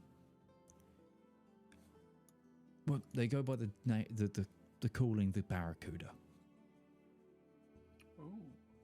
Ooh. Sorry. I was just waiting for an opportunity to say, well, we'll try and avoid a wipeout. Okay. Second helmsman, Pat Benatar. What? Yeah, that's what I was like. And she will hand him another gold coin for that. Yeah. He accepts, and then you see like this purplish. This like it's mainly just grenadine and some other things go into it, but it comes out as this purplish like cocktail in a very tall glass gets made. Thank you. If anybody asks about us, we were never here. None of my patrons are ever here. Good job. Except he just sold out and got upstairs. You didn't look quite enough like authority for him to. Except he sold out the guy who's above it. Anyway. Yes, the noble woman and her personal retainer don't look like authority figures. You have not cleaned. You have not cleaned since being in a fucking fight with a dragon. I have prestidigitation. Okay. You might be I don't clean. remember The using rest it. of you Torn look clothes and stuff still. fucked. Everything is no. still unmended. Breton is absolutely as clean as Ruby is because That's she true. would not let him in that That's true. room Okay. without being clean. You had a Leonin with you that looks like some sort of like. We are an eclectic woodsman. group, Yeah. yes. He was like, adventurers. I'm wearing a cloak that looks like shifting leaves. And then you've got Like- Valymr, who, like, whilst a very proficient fighter, got his ass kicked again, sadly. Mainly because he's, first in the fight and one of getting. And he also has first in Valmyr's person. rolls. Yeah, but it's like one of those things of like, whilst he's rested since the time has, you guys haven't stopped yet for him to like physically take a nick out of his cloak and brush everything up. It's you're okay. You are traveled adventurers. You are traveled adventurers at this point. Yeah, traveled We're is the way of still describing weary it, and yeah. still weary and dirty from the road. Yeah, the road All that right. you have not traveled. Yeah, the road we actually Anyway. haven't been on because we've been teleporting from city to You haven't city. been on the what road the- since season fucking 1. Ruby will take the drink, sniff it just to see what it actually is before she'll. It smells very like winter berry. It's Breton like does not wait. It's just Yeah, it's quite different to what you've chosen to drink, but it's very like you're getting like cherry, raspberry, like dark red berry sort of vibe, and it's a little So you- it's a little thick. Wonder if I have an umbrella for it. Anyway. Look, the guy likes umbrellas in his drinks. I don't comment. She will nod to him, nod to the bartender, and gesture for everybody to follow her upstairs. Booth 3. Okay, you head your way to booth 3 when you, and it's like these booths vary from like slightly seedier merchant and things to you are one step away from being a pirate, and booth 3 is no different. The crew look, or at least the members of the crew that you can see, look to be very sea-worn, veterans of the ocean, and there's a eclectic group of individuals, and then the most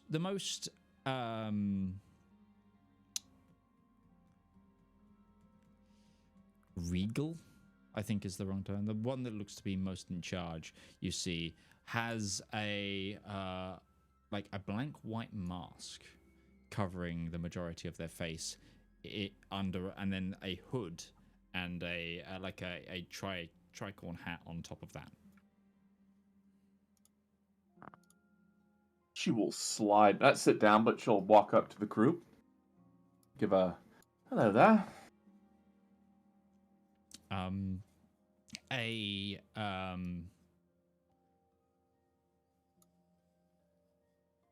A human individual to the front of the rounded table, the booth, looked up and goes,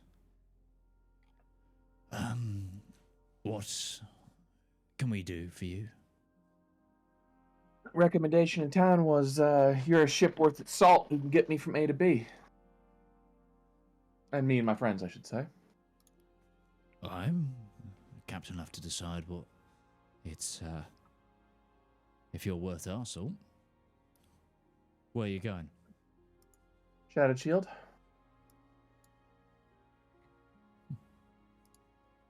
He looks towards the masked individual and for signs of a. How many You'll people? hold up the drink. 6? 5. 5. We don't have Ghibli. 5? 5. Myself puts to Breton, Gourd, to Cattle, and to Valymr. Any objects to transport?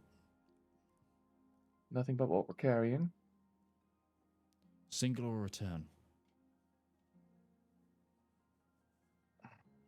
TBD, but probably single. Well, how much would the prices be for single versus return?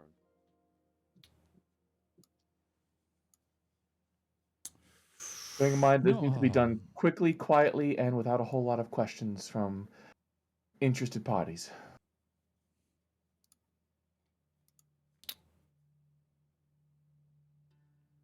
well. Transit there. Single. 200 gold. If you need a return, 350. we would continue our way to Korzak and get you on the way back. Make it look like a ambergris run. I think Sing will be fine. Suit yourself. He looks towards the captain. I'll hold up a drink towards him. Or them, I should say. I don't judge. The drink levitates out of your hand. Mhm. And towards the captain. Which and figure then- is currently directing this mage hand or telekinesis? Towards the captain, so it seems to be... Okay. You can make a perception as to work out, try and work out who. And then the individual looks towards the masked individual and then looks back to you and says, when would you like to set sail? Tomorrow morning? We can do tomorrow morning. Dockyard 3, Pier 7. Name? Not visible. You'll see it. I'm talking about you. Oh, me? I'm Gunther. She'll nod. Look to the others. It's an interesting mix. It's majority human, but there's also what are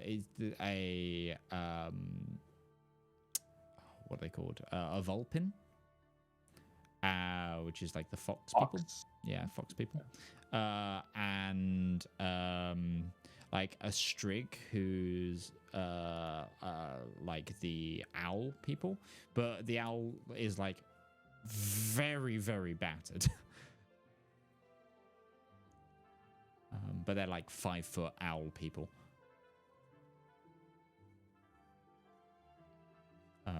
Rest of the crew already at the ship. We'll see you there. Now, if you don't mind, we'd like to continue enjoying our time on shore. She'll nod and turn to depart. So, passage secured. Ruby dusts her hands off like that was the easiest thing she's ever done.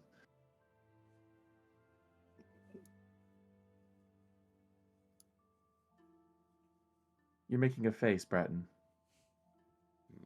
Just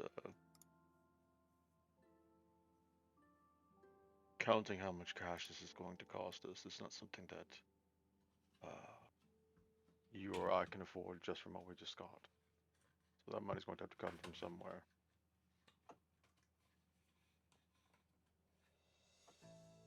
I didn't realize we were so out. We don't have. We are at less than 100 gold pieces. She sighs a little bit, reaches into her pockets. Sorry, no, 141 is, but 141 with 100 silver is what Breton's got on him. Ruby's Because remaining Breton had money is 0 gold before we got paid because Breton never got the opportunity to get paid while he was traveling with the group. Was there, out of everything that you had, was there anything divided down post facto? That was everything that was divided down. Pretty much all of that went to all the down post. to Ruby the- has a remaining Is 200 the- or 25 platinum. That's it.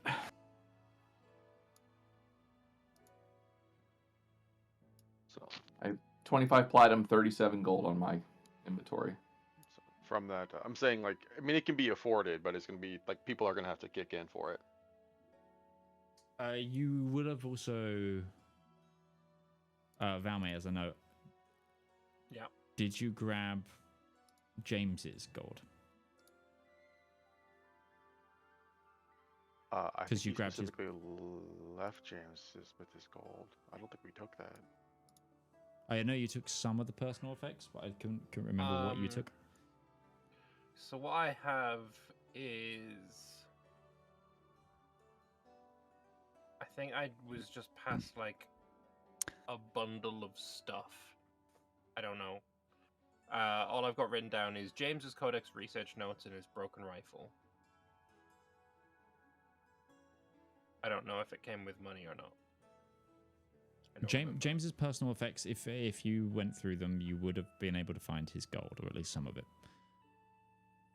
He had It- 618 on his character sheet. He also had the Ring of Protection. Was that level 1 or 2? It is level 1.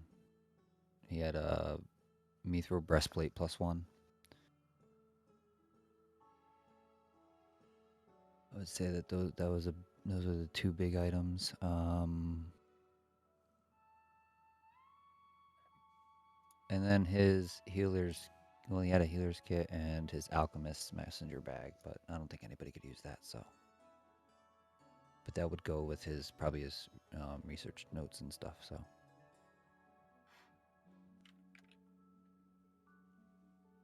yeah, that'd be it. Can you pop that in the pie sheet? 'Cause Yeah. I wouldn't have like carried around.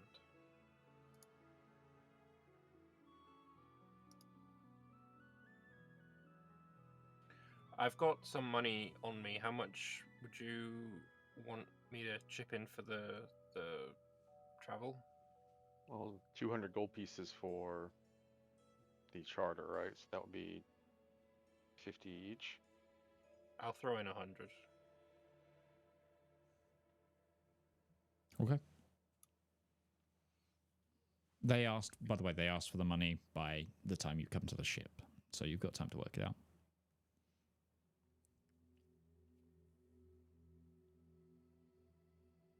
All right.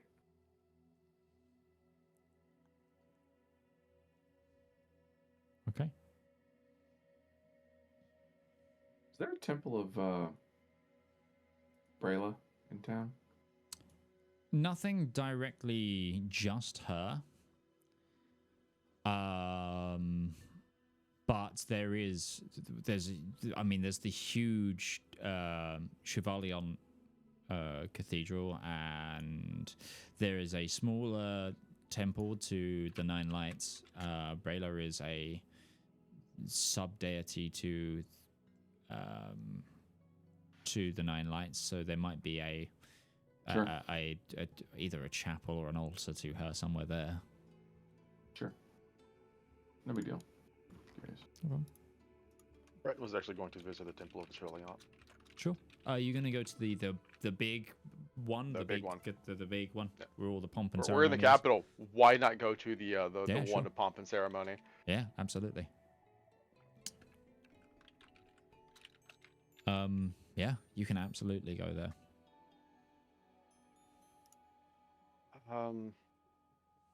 So the purpose of his visit is going to be purely in personal nature. He's not going to seek out anyone. He's going to go there for personal reflection, Mm-hmm. and he is going to basically find a spot where he can kneel down.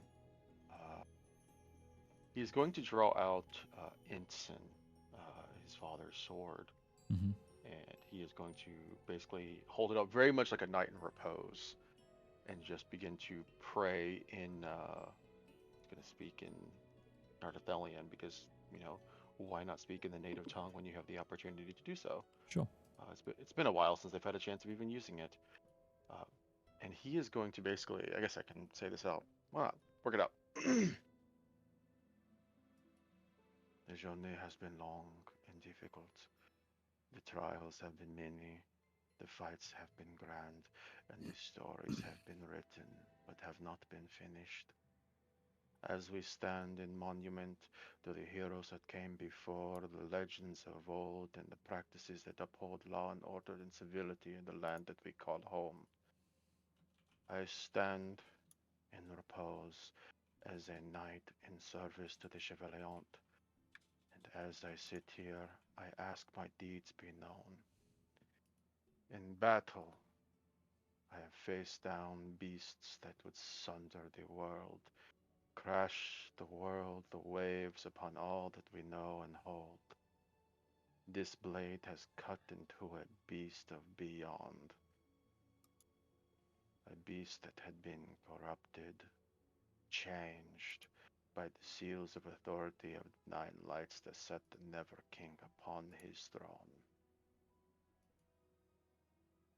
I ask this deed be witnessed, and He will kind of like lay his head down onto the end of the hilt of the incense and just kind of sit there in prayer. Absolutely.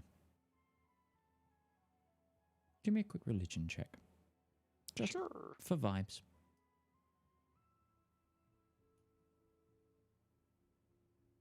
16.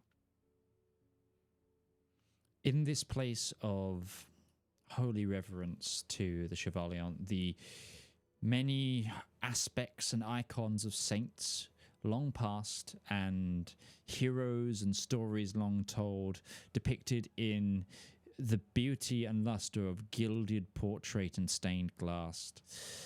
The reverence of the location around you just fills you with a sense of duty and a level of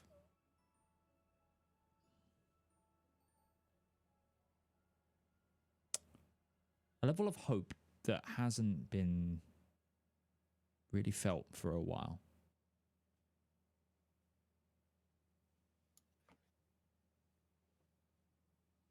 Okay.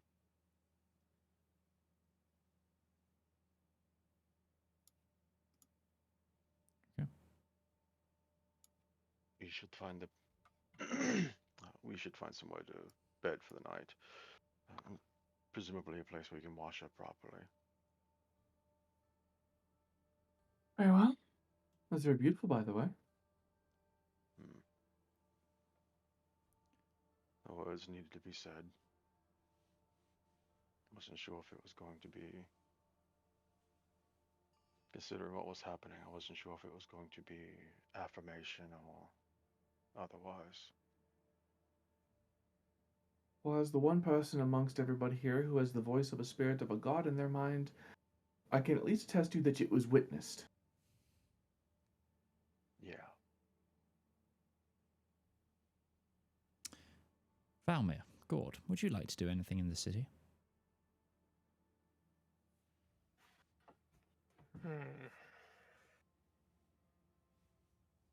Don't really have anything specific that I'm looking for, really. Okay. I'll have a drink to James. Okay, you can definitely do that. For sure. Plenty of drinking establishment, and it won't cost you more than the copper unless you really want to go all out. Gourd? I would probably just hang out with Valymr, to be Okay. honest. Kind of reestablishing Old camaraderie. bonds. Yeah. Like telling Letting your roots how grow. it went. Yeah. Yeah, I'll basically like. I know he's been filled in somewhat, but I'll do the more like detailed, like telling a story over a drink, kind of what happened of various things, and let him know who James was and why it's really shit for the world that he's gone, specifically the elves. Well, I'm sorry that you lost someone that valuable. Well, I guess for what they were trying to do. But what else is there to do right now besides drink away our sorrows? Well, I'm not drinking, you are.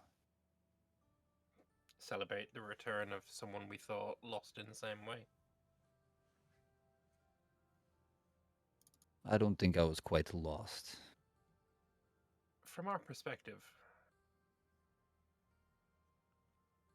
It's good to be back, Valymr. It's good to have you back. Going to need you. And also this whole like you're changed. In many ways.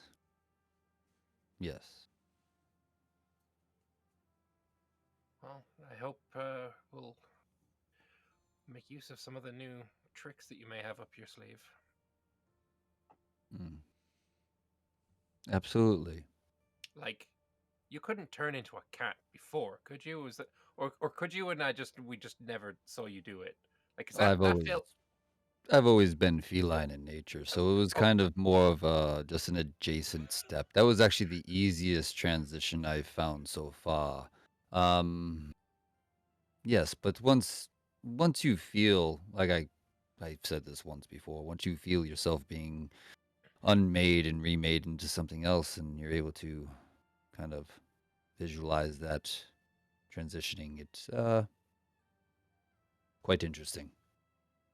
Yes, no, I was not able to do it before. It's something new that's come with where my roots were grown and how I was cultivated. Could you communicate with the other trees there? In a way.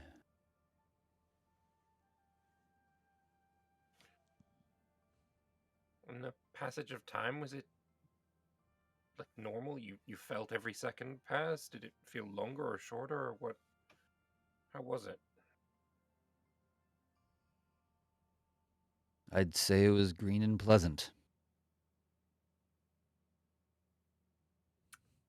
As if time was passing, but it wasn't measured by my thoughts or my actions. It was just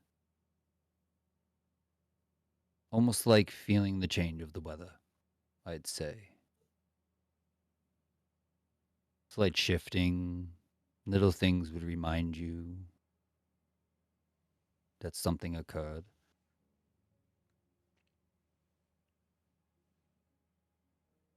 You seem to have, or it seems to have aged you in, maybe not in physically, but you seem much more wiser. Not that you weren't wise before, but you're, I don't know, there's an experience there that there wasn't before.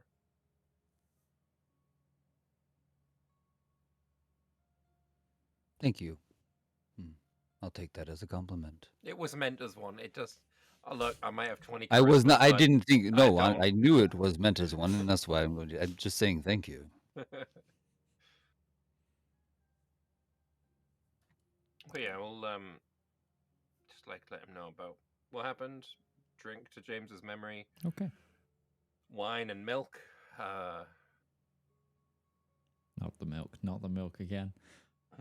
Oh yeah, we need to update Gourd on the milk mafia we had to deal with. Oh, right, yeah. So all of the story is the time spent reconnecting.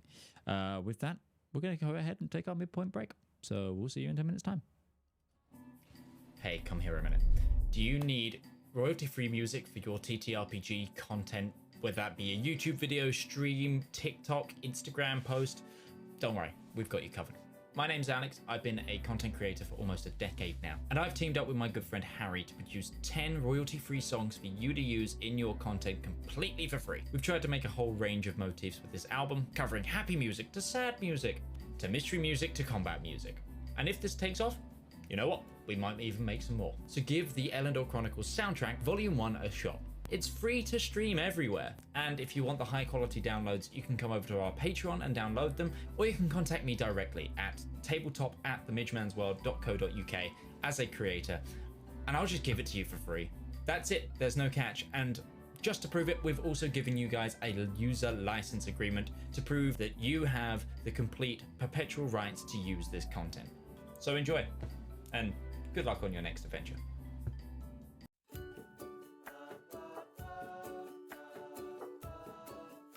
Oh, good day. I'm Martin Sanderson, and I'm the CEO of Avari Military Solutions. We here at Avari know that it doesn't take much to cause problems out on the frontier, whether that be from local pirate raids, neighboring interstellar powers, or even just an unhappy populace with unreasonable demands. Just what is a small to mid-sized regional power to do when faced with these problems? You look to Avari for your solutions. With open-ended contracts, well-trained personnel, state-of-the-art aerospace forces, and competitive rates, we stand ready to help find the right solution to your problem. So if you have a problem, why not call Avari for your solution? Our operators are waiting to take your call, and consultations are free of charge. Avari Military Solutions, a solution for your problem. Avari Military Solutions is not licensed to operate within the Kark and Trade Baronies, the Andes Corps, or any Class A combat zones. AMS is a subsidiary of Omni Radiance Holdings, a family company.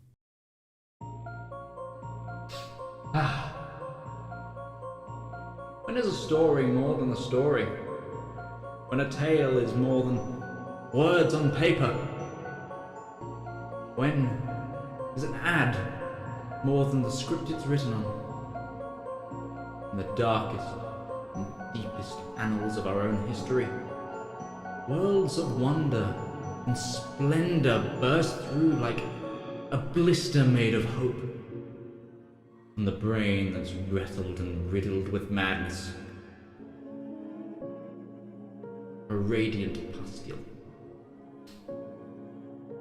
Writing, art, that's storytelling. That is the true lust of life.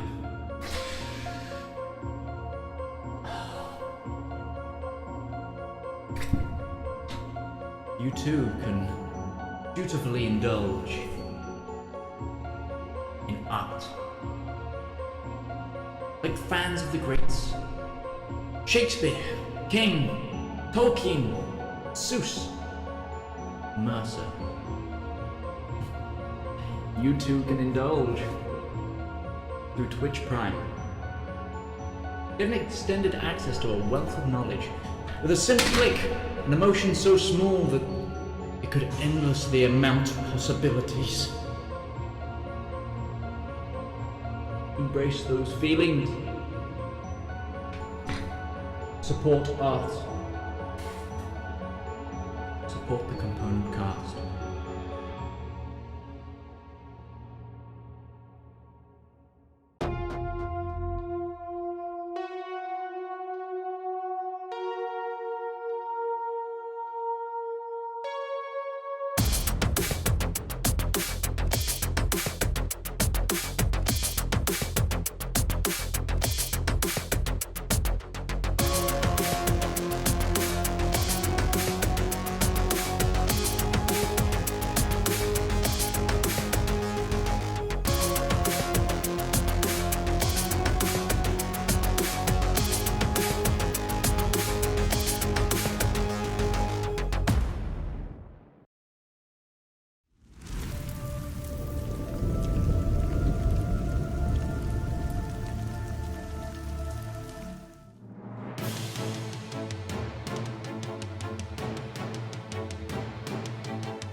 Ooh, wrong scene.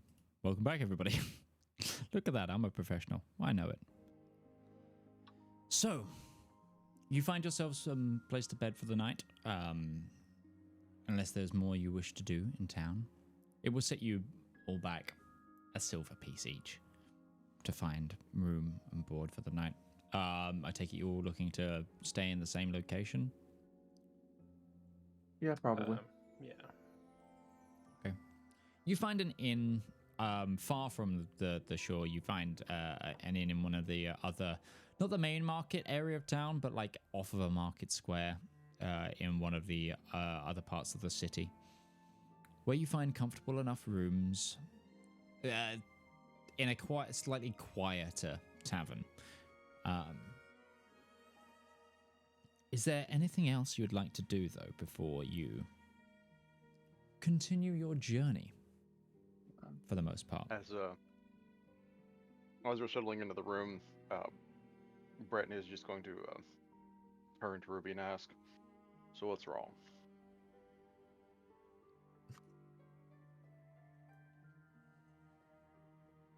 Am I only good for blowing stuff up?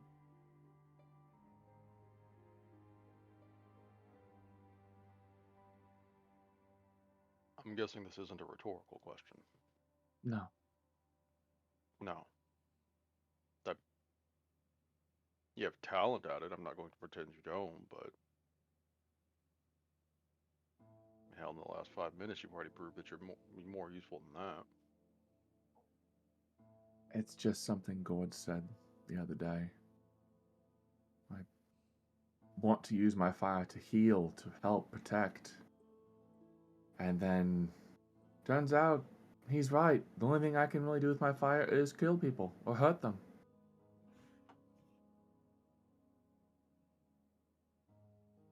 Soul can do different things, but I'm not so.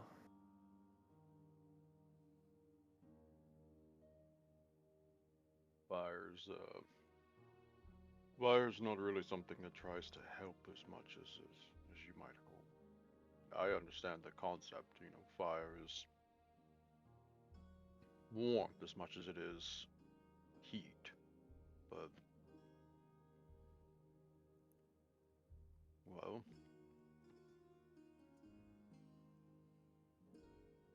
It hurts to travel through so much as what I have. To think in my mind that through all the battles and all the pain that we have been through, I have made somebody's life a little bit better somewhere with my magic. Only to get it kicked back in my face and told, fire only breaks and burns and destroys. That hurt.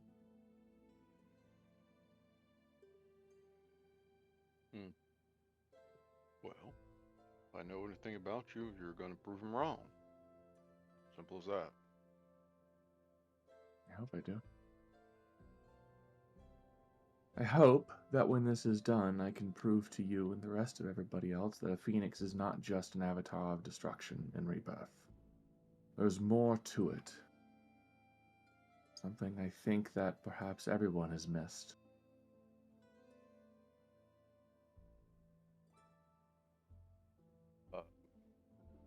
Willing to work with you on that, just I don't know if this is the right time and place to be doing it. I don't have a right time or place, Breton. I could be dead tomorrow and probably come back, but that's beside the point.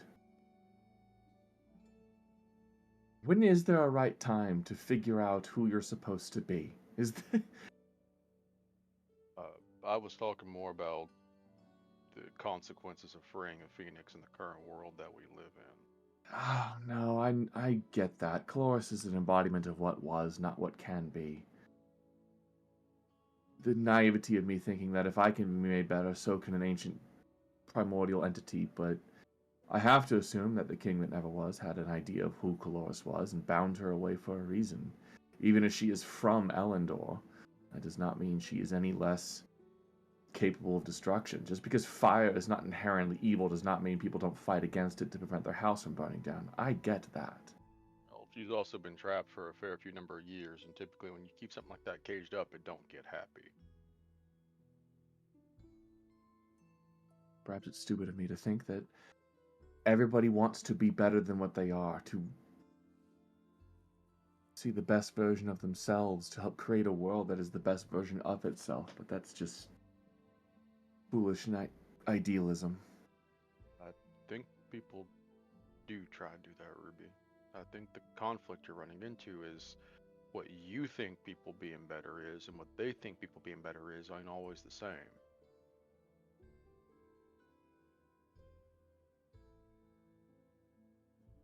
It's a shame. I think if people started looking at things that made us more of the same instead of what makes us different, we might all get along a little bit better.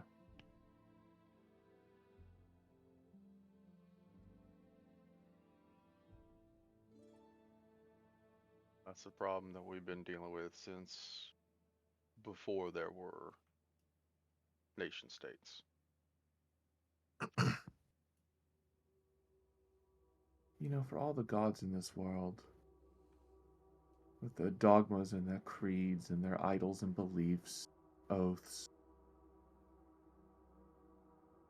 I don't know of any of them who gives hope. Maybe it's a secondary side effect of their existence, sure. You feel better from curing, you feel better, it's hopeful, but not hope as itself.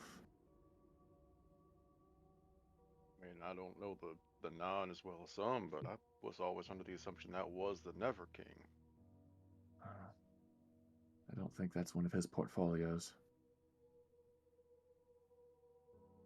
I mean, he was a mortal that ascended to godhood after waging a war to help prevent the corrupt that came before it. I mean, if that's not hope, I don't know what is.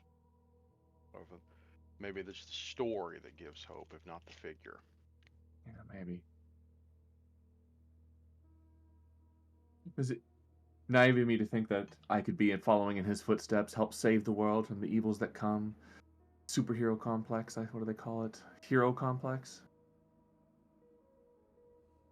I try so very hard to be the best person I can be.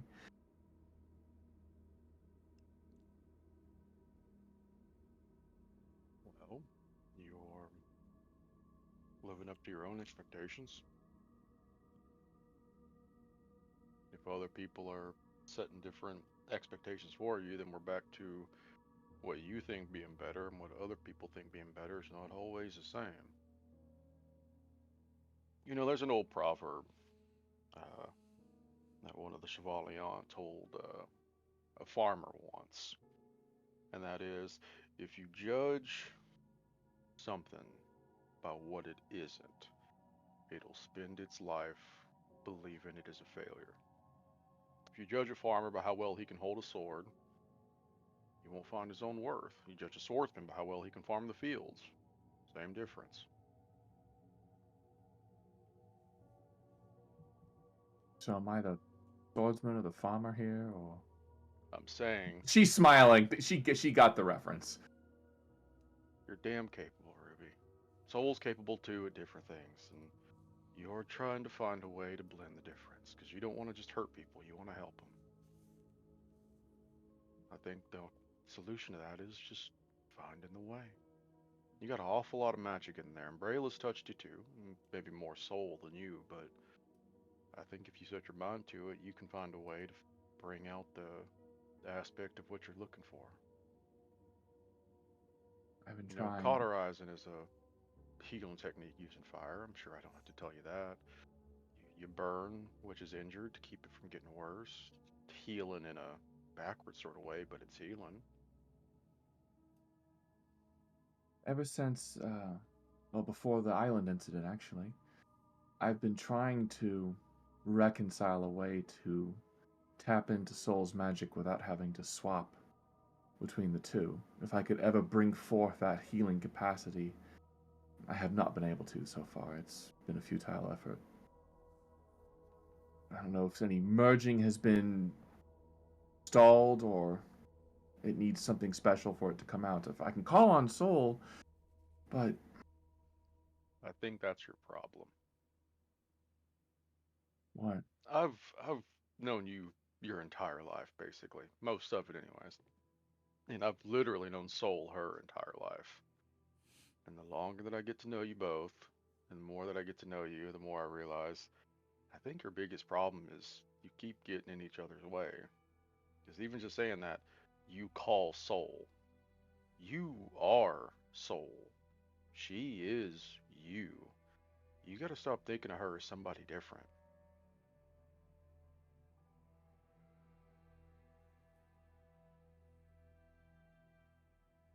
I think your problem is your ego's getting in the way. Thinking that this is something that you can achieve with her help or she can achieve with your help. You gotta set those aside and realize you're the same person, just looking at it from different sides. Me? An ego getting in the way? Surely you just. You got me. Same person. Even Okay. after all, if I didn't see you two as the same person, this would make this a little awkward, wouldn't it? I'll try. Maybe that perspective will help. I'll meditate on it tonight. While you're doing that, I know a fair amount about healing magic. Don't know nearly as much about fire, but we'll figure it out. Thank you. That's why I'm here. Have the others eaten? Do I need to make food? I don't know if this tavern is acceptable for dinner for them. They were drinking downstairs when we came in, but I'm sure a coastal city like this, there's probably lots to choose from. You want to go? You want to? Go shopping in the market? No. Do you want to go eat dinner with me? Alone. I mean, I don't have anything to wear. I've been wearing the same outfit for 5 days now. Okay. Can we just? I was just getting permission to wear my armor. It's fine. We'll seat somewhere outdoors. You can definitely find somewhere outdoors to sit and eat. And you're right, being a capital and a coastal city, the food. Notathel itself is already varied in food with the cultural melting pot it is. Like, Fionian culture is a very foodie culture.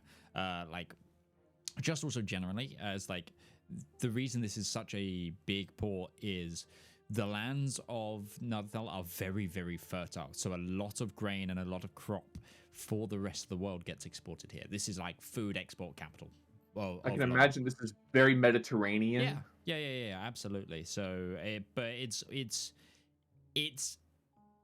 Mediterranean plus like full on France parts of like it's so it's Mediterranean with French preparation. Yeah.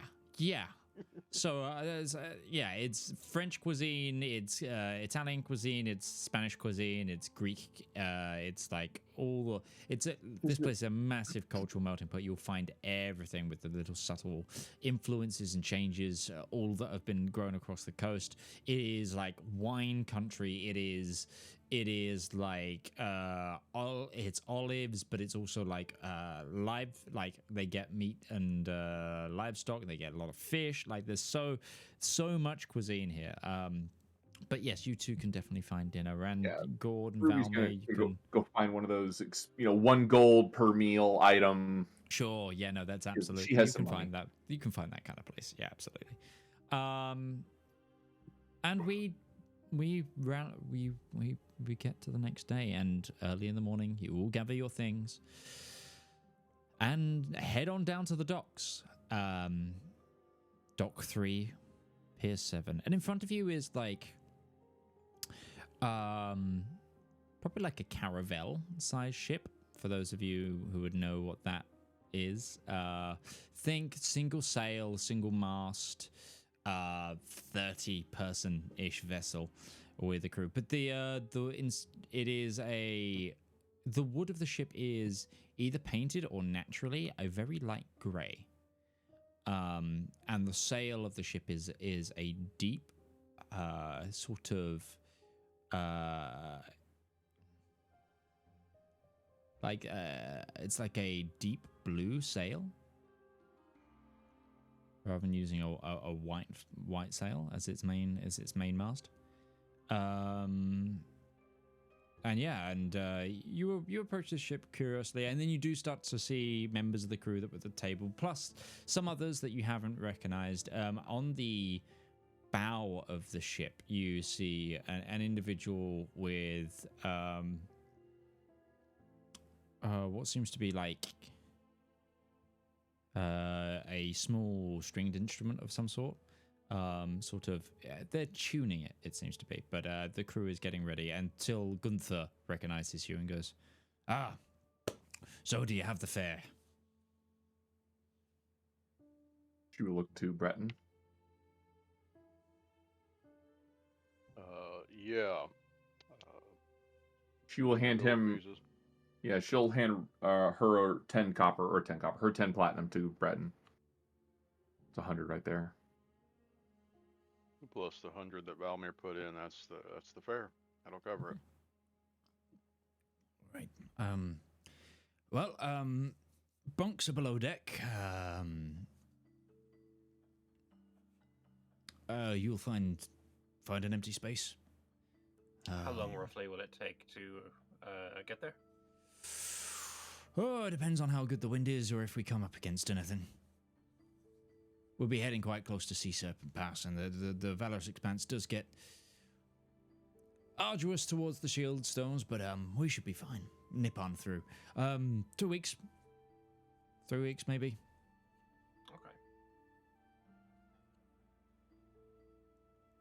Well, welcome aboard the Grey Matter. The Grey Matter? Mm-hmm. Very intelligently named ship. Yep.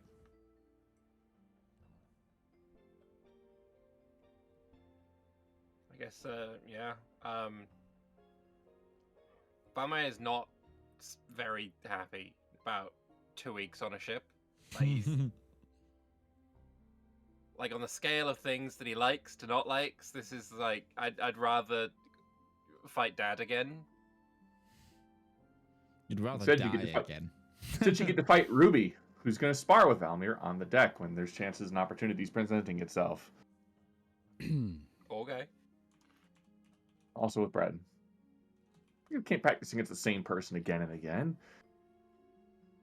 Oh, is it martial sparring or is magic involved? Martial sparring. Okay. Ruby's not very good, but she can hold a sword and knows how to wear armor and can swing it. Sorry, caravels are a 2-mast ship. I quoted you wrong. They are. Yeah. Yeah, you were. I think you were talking. You think more like a you schooner? described like a schooner, yeah. Yeah, I was. Yeah, it's good. I was, but I do. And we mean just more appreciate caravel. the irony of Midge asking all of us if we knew what a caravel was, then proceeded to name the wrong thing. So the image. So the reason I only went for a single mast is because of a video game depicting one with a single mast. And that's because the second mast is hidden behind the first one in the image that I thought of in my head on a quick glance. Fair. Anyone's wondering, it's the caravel that appears in Civ 5. The icon of it has a single mast face. Okay. Anyway, I digress. It is, yes. So it's the triangular mast ships that can open up into a full sail, but they tend to keep it in the sort of,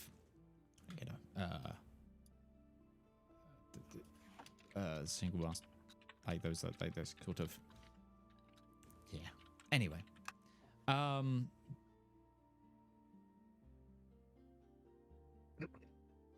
cool.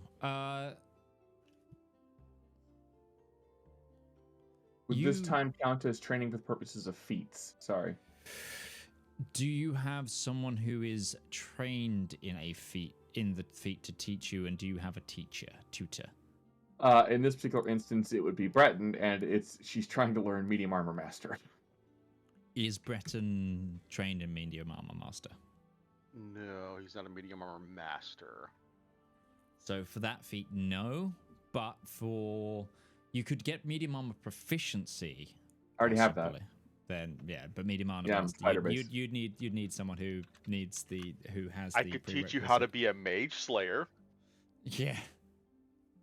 That's a terrifying thought. I would actually be interested in that. Ruby just makes random melee weapon attacks against. I don't equip a melee weapon ever. She has a sword, but mostly she uses shotgun grab. there's There's another big part to Mage Slayer. Whenever you damage a creature concentrating on a spell, it has disadvantage on its concentration check. That is true. And any time you're within 5 feet of a creature, you have advantage on saving throws from that creature. Not that that helps so much for mages casting spells from a long distance, but yes. But yeah. Yeah, so the ship has like a singular rear cabin, and then under cabin it's under the waterline, and below deck there's an area. It's a fast ship, but not particularly. It's tight. Breton, you're in another enclosed space for a prolonged period of time, but you're used to this by now. At least, see, this never really came across. But when Breton was in the air, it was very much a thing of like, it wasn't his favorite thing. It's not very much the aversion that Valymr has to water, but it was just like, oh great, I'm flying through the sky again. Being on the water is very much like, you know what, I'm fine with this. Never served on a boat, but it's fine. Yeah.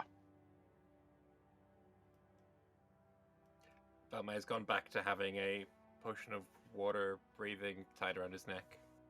Ruby likes being on a ship. She's raised on a coast. Yeah. Look, there's lakes underground, but those are filled with things that will eat you as soon as you dip a toe in. So Valymr is just not. He's not. Just not. Valymr, give me a quick history or nature check. Up to you.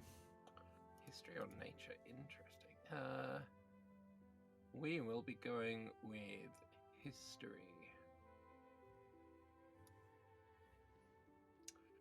That'd be a dirty 20. Some of the designs of the ship and especially the sails and also the wood, very Underdark to you.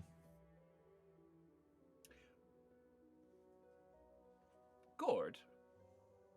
Yes. This might be mildly insensitive, but what do you make of this wood? It's a very fine color. Stout, sturdy. Obviously makes a very good ship. They've used it in large quantity.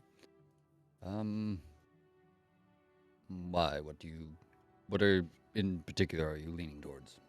It has Underdark vibes to me. This wood feels familiar. I know you're not maybe so well versed in the Underdark, but My roots did you not were grow wood. that deep. Yes. No, my roots did not grow that deep. I did not make connection with them down there. I did not know that trees could grow without light. It's complicated. There's bioluminescence, I think they call it, and that some things feed off other things giving off light. It's a whole ecosystem. That would be very interesting to see. I'd love to bring you down there at some point. It's been a while since I've been home, and well, I'm on good terms with my mum again, so maybe sometime. That's good to hear. Yes, My mum we should make the plan. My mum made an effort, even when we were not on good terms, to purchase you so that we knew where you were when you were a tree. But the Emperor, I guess, overruled that attempt. And as far as I know, it was my family that ended up transporting you from Isran to Elendor. That part of the journey was a bit blurry for me. I think that was a bit of the transitional phase. Before you Not were so planted. comfortable. Yes.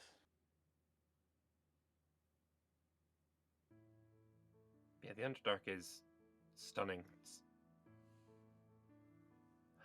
It's got a very ethereal quality to it that you just really can't find above ground. The sky is a wonder all in itself. It goes on forever, but you just don't have the richness of color that you get when it's all dark. I imagine without any other interference, things are very vibrant, and being so sensitive to even the minuteness of luminescence makes things that much more rich when they're viewed. For sure. I would love to set eyes on your homeland. I will definitely make sure to bring you there after this is all calmed down just a little bit. Or you never know, maybe our paths will bring us there anyway. If only we were so lucky. As you set sail, the ship begins and activity, takes to activity. Very, very quickly, you recognize that the captain of the ship doesn't leave their quarter very often. And when they do, they keep their mask on, and the same hooded, hidden visage that you met them in. But the rest of the crew seem friendly enough. They all seem to have been serving on the ship for a long time. In fact, one individual even attests that their father served on this ship before they did, and this ship has been sailing for quite some time. Many, even some rumor out. There's the crew rumor that the ship has been sailing around for 200 to 300 years. But did I just find the Dread Pirate Roberts? How likely that is you don't know. Hey, you found a sailor. They don't use the name Dread Pirate Roberts. That's a damn shame. You said that the captain keeps a mask on and is very, mask, reclusive. Gloves, reclusive, yep. Yeah, okay. Can I get a vibe check on that guy? Sure, give me an insight check. What do you make of our captain? Seems fine to me. Is that a natural one again, Lambert? I don't know. Oh, yeah! I think something's up. Sure. It's got a mask on, I can't read it. Yes, but there's a vibe in the air. You don't feel that? It's kind of surrounded by water right Gourd. now. My vibes are fear. With a 28, and with Valymr saying fear, there is an uneasiness about how hidden the captain is, but also in the same way that they are nervous of you as a group. They seem to be more guarded with you around. They haven't come to... It's like an essence of they haven't come to trust you yet. Okay. Perhaps I should invite him for dinner. Or them for dinner. I didn't get their name from you. I don't think you said it. What? They never gave it to me. The only one I know is Gunther. And that was the person who set up the arrangement? Mm-hmm. You've been... Gunther. You got given a nickname, but... I don't remember that. Yes, the Barracuda. Right. Ooh. Of course. Is Gunther like the quartermaster or something? Gunther is just the man Oh. who spoke to you. You didn't discern a rank, but you can talk to them to Well, not try me, and I find wasn't out. there. Was he at the dock? You were like all a- there when you met Gunther. Okay. Is there an XO aboard? You get it. It's not Gunther. Gunther is third. Okay.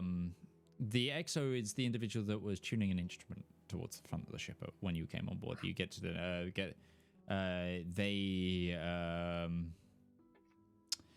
they are called Gilliman.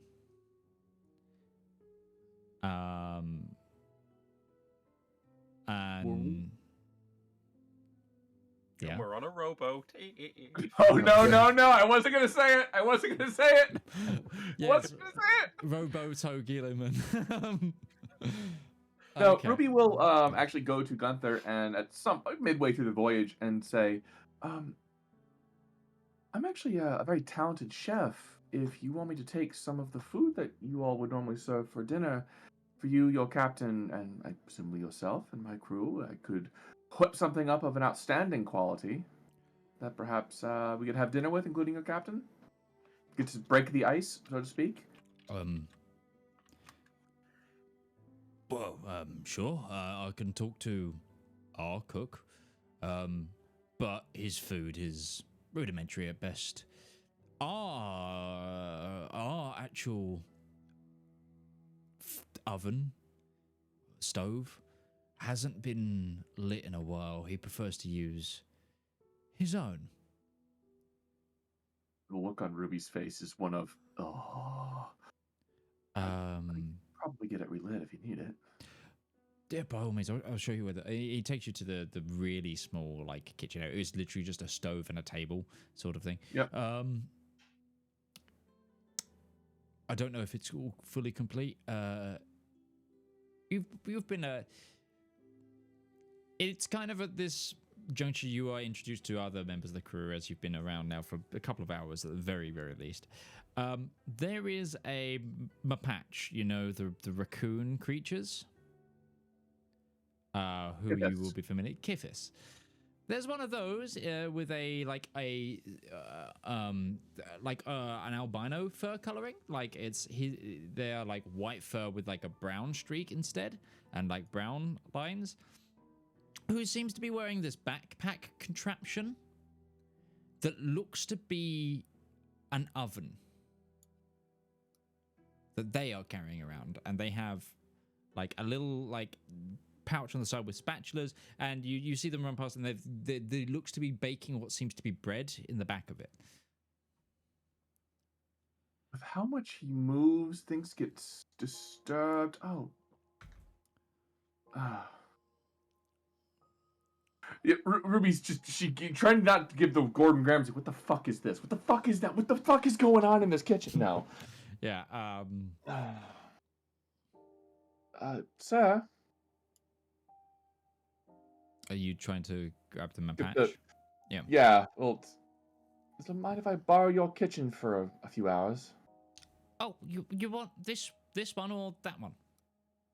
She'll look at the unopened one. Poke her head in. It'll take you might want to clean it first, and like you'll have to prestidigitation. You'll have to like probably find some firewood and actually get it going and everything, and maybe like make sure the extraction pipe is like not blocked. Because she'll spend an hour prestidigitating to clean the whole thing. Okay. That explains why so much thing. And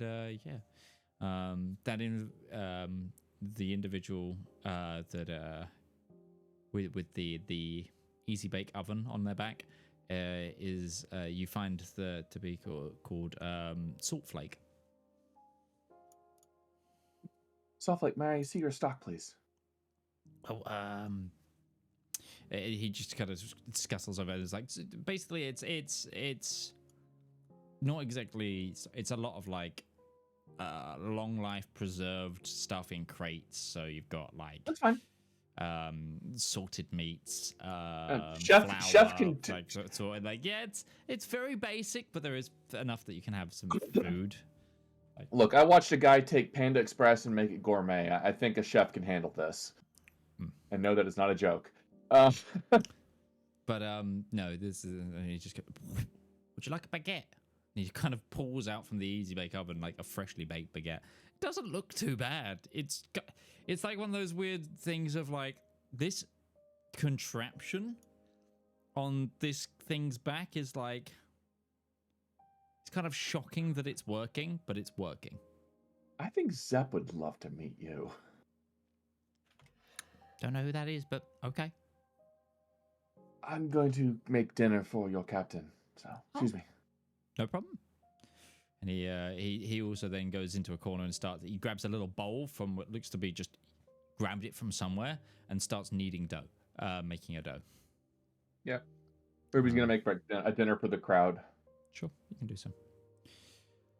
The rest of you, is there anything you would like to get done on this journey as it begins? Could do some sparring. That's fine by me. Sure, it can be done. But you just begin to settle. And the bunks you find are essentially wooden bunk beds. You have an area. It's not a cabin, so to speak. There is a half door on the area that you find empty bunks in. And it seems like some crew would have been here who have since tried to find other areas to give you a little bit more space. This vessel isn't normally... It's not like they have guests very often. Sure. Mostly, Valymr is just trying to distract himself from his surroundings. Sure. Yeah, go. With that, I could. Where is it? Hold on. Just want to make sure I read this right. So, during some of the short rests or whatever, or occasionally to help kind of give Valymr an area of respite, I can, at the start of the rest, I could touch a point in space in an invisible 30-foot radius sphere of magic appears centered on that point. Total cover blocks the sphere. Oh wait, no, I'm sorry, this is the wrong one. Never mind. Disregard. My apologies. I was going to try and make it look... I thought it made it look like a specific thing, but it just makes it safer. Never mind. Okay. Gourd tries to help me and fails.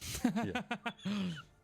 No, I'm like sitting, I'm like watching him like trying to distract himself, and I'm sitting there like, maybe I could do this, or no, maybe I could do that, and no, I don't think that'll work. So you begin to sail through the Valorous Expanse. You leave port behind you, and you hug the coast quite a lot on your way out, going along the Gliswy coastline. And this ship, you notice, you overtake quite a few of like the merchant vessels. This is a nippy ship. Older in style than a lot of ships, but not the oldest ship you see on the waves. But it breaks through the waves at a good pace, even with the wind in front of you. Yeah, there is a little bit of that about this place. It is a bit like okay, there's a lot of dust, and there's a lot of it's kind of kept, it's well kept, well maintained, but this is like, oh, there's no cannon on this ship, or there's no sort of like I said, you don't have private chambers or anything. It's just, damn it, Han, break out a Swiffer. It's just a ship, and it goes. As you're spending time on the deck, there is times that the captain does make their way onto the deck. If anyone would like to get a better vibe check or a perception check, you may try. Yeah, during one point of meditation, I'm going to use Commune with Nature as a ritual. Kind of, I don't know, why isn't it linking it? At some point when Breton was on the deck with the captain, if there was a concern about who they may be, Breton will give them the Paladin vibe check, aka Divine Sense, just to confirm that they are not celestial, fiend, or undead. That's kind of what I'm doing too. They're not celestial, fiend, or undead. No. Okay. So Breton will have shrug. He has his speculations, but none of them are significant enough to he passes the Paladin vibe check. Sure. They pass. Again, keep saying he. So it's just celestial, fiend, or undead that it triggers for you. Cool. And Gourd, you breathe in the saltwater air, the cry of seagulls, the breath of the waves lapping at the ship, and you take in your surroundings. This gives you knowledge of the land within 3 miles of you. Actually, there's so many, like, you're going along the coastline, like being around Othray. There's a lot of smugglers' coves that you're like going past, and there's it's very good wine country here in Gliswy as well. It's one of the smaller kingdoms as well, more long. But this is like the last thing of it, and this does prevalent bodies of water. So you're in the Valorous Expanse, aptly named for both its wide and relatively still nature. It does get a bit choppy towards Sea Serpent Pass in the south, and you're currently in the Bay of Plenty, which is a massive sort of basin bay that borders a lot of Narthelian kingdoms, and it proves to be what helps make the land very, very fertile.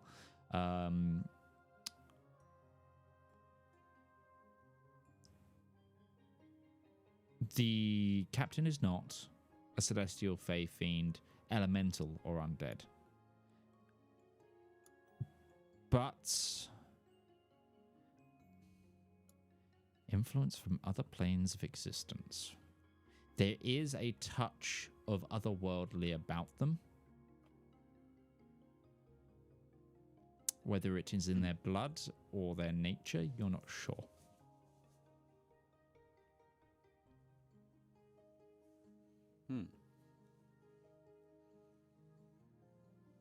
After that moment, I would go over to Breton. I feel like you've had your eyes on the captain as well, and I'm just wondering if you sensed anything odd about them.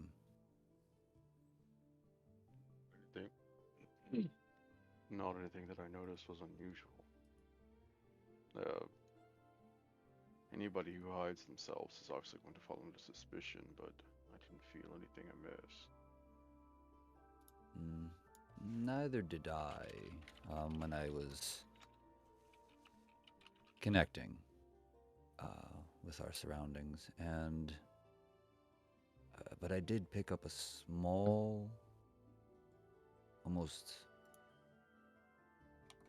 like a thread connecting them to a plane not of our own.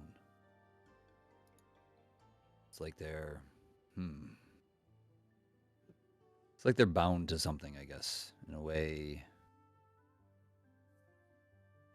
I'm sorry, I have to pause because I'm trying to remember if Gourd remember Valymr's connection as one of the Baroka's firstborns. I don't think I was around at that time, though, as Gourd. That would have definitely triggered Fiend, though. Yeah. So. Yeah, I just remember trying to see if I could communicate that. It's almost as if they are still touched by something. I guess. It's hard to explain.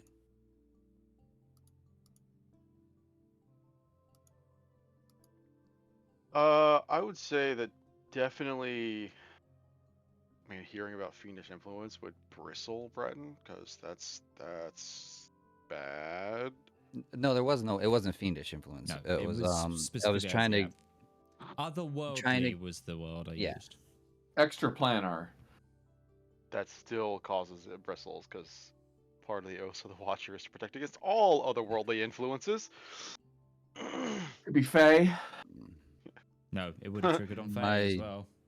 I didn't get anything from Fae influence, elemental planes, the undead nature, celestial touch. Also, just could have been a tiefling or an Azimah. Wait, I'm not there. Sorry. If you'd like to join the conversation, you're welcome. We're just standing on the deck talking. Ruby doesn't want to talk to Gourd right now. Understood. He's made of kindling, too easy to kill.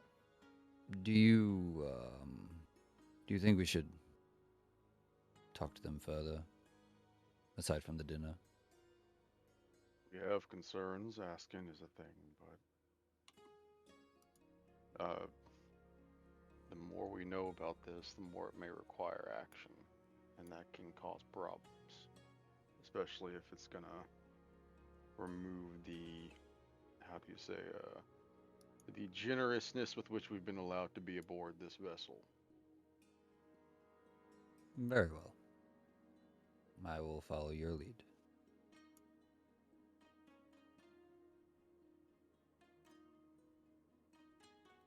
So, Breton, you doing anything? He is going to have a lovely dinner. that he's Okay. sure Ruby is going to cook well, and he is going to pass information along to Ruby about speculations that have been put forth, and see how tactfully it is brought up at said time it needs to be brought up. She'll actually just shrug and say, "It's not our fight. Guys, he's paying us to drop us off at the battered shield. Past that, I don't care what he is. As long as he doesn't talk and doesn't tell anybody what we're doing." So at dinner, you sit down with the captain. Gilliman also joins, as well as Gunther. Gilliman and Gunther do a lot of the talking. In fact, all of the talking. Whenever the captain wants to speak, the captain leans into one of the two of them and converses through the two. Do they eat?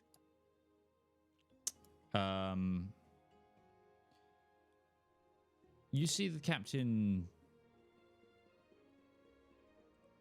sticks to their drink for now, of which they drink through a straw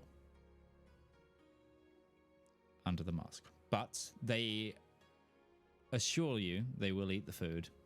They're just a little shy about doing so. It's he's just seasick. Same, bro. Same.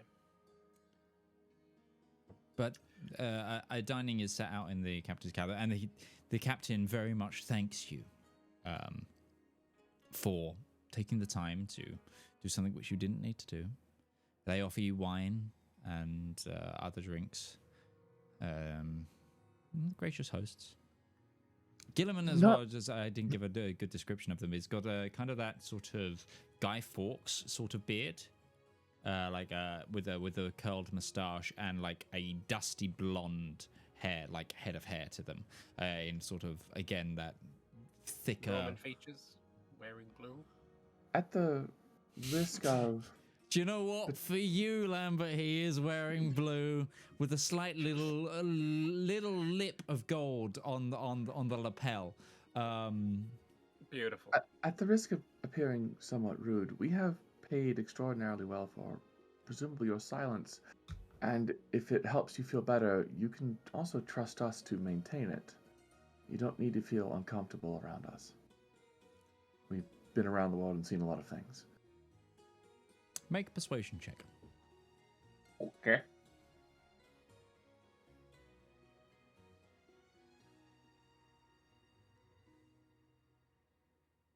$16.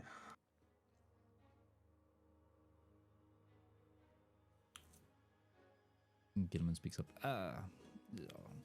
Sir Captain here, he is grateful for this, and he says maybe when the time comes, but we are just getting to know each other. We will, as you do not want us to share influence of your mission, we will keep our own secrets for now. As you wish. As the nature of the transaction dictates. As you wish.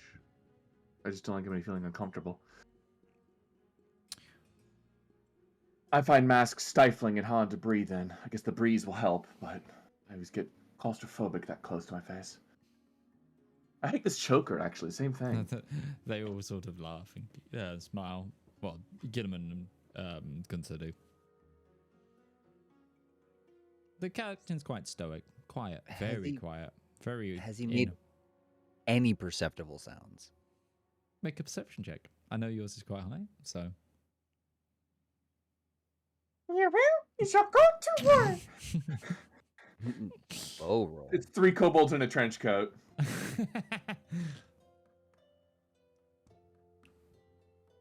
12 low roll. 12? Doesn't seem to have. The dice tell us we don't need to see who this guy is yet. I guess we don't need to see who this guy is yet. I think he's fine. You know, vibes are on point. Nothing I would on. be interested in knowing more that you would be willing to tell us.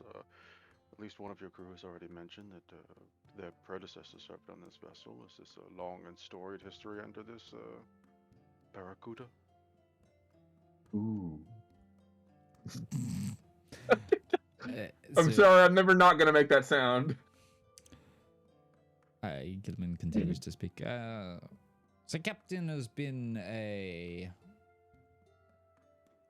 master of the waves for many years. He heralds from a land where the seas are far more stagnant, but not as...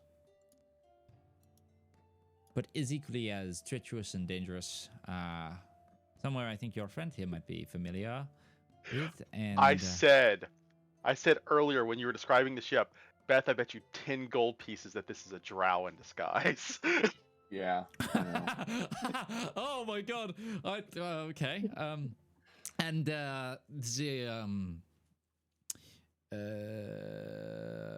But has taken to a life to the ocean up here.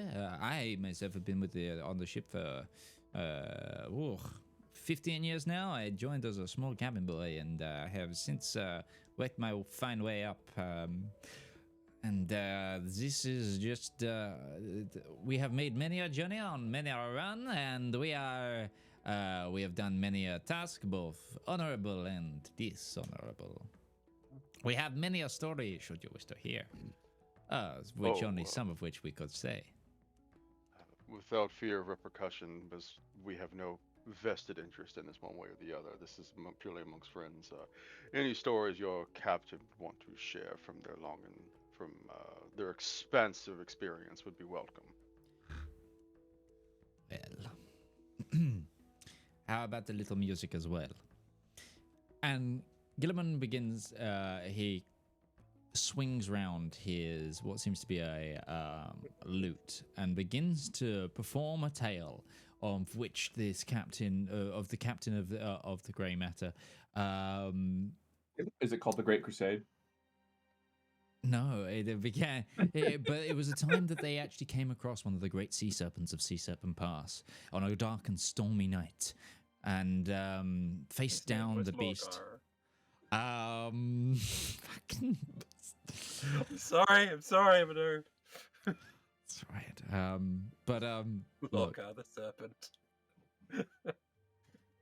Oh, so fucking awful that I've also made this guy telepathic. Oh, sorry. I've just really realized he's a psyker. I've made the captain a psyker and given him a henchman called Gilliman. No.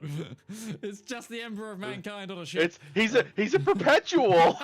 Oh, Oh, no. God. Oh no. What in the 40 fucking thousand? Oh, And this shit. is where the grain reveal that Elendor is just another plane, another planet in the 40k universe. We're just in the Eye of Terror. I certainly am. We're surrounded by water. Oh, no. Yeah, suddenly Breton makes him whisper sins. He's not a Goliath, he's just a space marine without his armor. We found a Primarch, guys. We found a Primarch. Oh no. Oh, I hate this. Oh, and that's why the humans hate the elves, but they end up having to work each other. It's the Eldar-human relationship. Where do tieflings fit in this? An elf with Drukari. chaos corruption? But no, Drukari. just Dark Eldar? Just it's the dark. No. It's the dark side of the universe that's now been split off because of the Tieflings thing, and are the- just the ones that mutants. what's the giant beacon thing that's kind of like the Emperor's Light, but not? That's making Agron Yeah, The just Astronomical. scream. Astronomicon? Yeah, the thing that's just making Agron just scream. That thing. Anyway, God, 40k deep dive gone off. That makes me Kegarak, and I'm kind of okay with it. You already were. Yeah, the laughing god. Anyway, actually, The I god of will stories. let all of you make a perception check at the captain with a lower DC as you're closer. Mhm. Case in point, I'm not looking at him. I'm looking down. I'm not gonna. What is with the session for Gourd was doing some great rolls, but now it's just tens and ones and tens and ones and tens and ones. It's that otherworldly influence you can't see. As a Can't see wave 'em. breaks on Like- the ship and rocks it, Valymr is going to utter a curse in Undercommon. Okay. Breton is very much just trying to get a vibe check at this point, not like a literal divine sense, but he's just trying Okay, to you see. can give me an insight if you'd like. What we Insight, need is yeah. Ghibli. What we need is Zarash's Actually, vibe check. I'm not Yeah. great at insight either. 16. How about another 16, Mitch? 16 has been my exclusive role tonight. So again, there's a nervousness about the captain more than anything. It's one of those things. It's one of those vibes of. They don't seem malicious. There's nothing like. It's one of those things they're definitely hiding for a reason. That reason being a level of trust or possibly innate mistrust of what they might be. Therefore, is keeping a visage to keep guarded. But they're just deeply racist against cats. no, I think it's more out of the fear of what you might think of them. Is kind of the thing that Breton's starting to get. Mm-hmm. Like, Not, but there's they do look to be a humanoid, right? This is not like a mass of leeches or something that's just forming into a file on the other side of the turret. This is not. Is this a star spawn? There seems to for just something really good. Well, I mean, they're humanoid. There seems to be structure under the clothing that meets a humanoid thing. You keep describing them as nervousness, and I interpret nervousness as there's a lot of subtle movement underneath them, and I'm like, wait, are they nervous because they're nervous of us, or they're nervous because their body is made up of thousands and thousands of larvae that's moving all over each other? It's more the fact. So like when they go to drink, they very very carefully lift up the mask, and it's like and then put their thing down, and there's like a kind of a bit of a rigidness to them, and like being very careful to like keep their head under the mask, under the hood slightly, so it doesn't reveal too much about them. So you've been to a lot of islands. What's Have you your been to any floating passive, islands? Gourd? What's your passive perception? Just let me know. 25. Oh fuck! 25. Oh, Yeah. you've got a +5 bonus on that. Gourd, Okay. Two things you've noticed. One of the fingers on each hand looks to be more rigid than the other four. Maybe like a false finger in the gloves, and there is a subtle like darkness to the skin, gray or purple perhaps. You also you've also noticed that they don't talk at all, but people seem to hear them and understand. Because it's telekinetic. Telepathic. Oh, whatever. Whatever. I use your mind to talk. Oh. Oh. That was Shane's fucking realization there, I think. I'm gonna lean over to Shane, Breton do you or have whoever any- I'm next do to. Do you have anything you want to share with the class? Did the name of the ship give it away yet? I think we need to. I think we need to Oh! leave this one alone. I think we need to leave this one alone. Is this the island guy? Is this the island guy who blew up? We'll reconvene after dinner. All right. Yeah. Okay. You have an enjoyable meal. They share many stories. It gets a bit cheery, obviously, with the music and the entertainment for Gilliman, and yeah. But you may resort to your sort of quarters area, should you wish. Let's just say Breton was close with larva. At least he started out as one. Yeah. So when we're in our private area, I believe the captain is a real denizen of the Underdark. Valymr, I believe that you are more familiar with their kind. Maybe.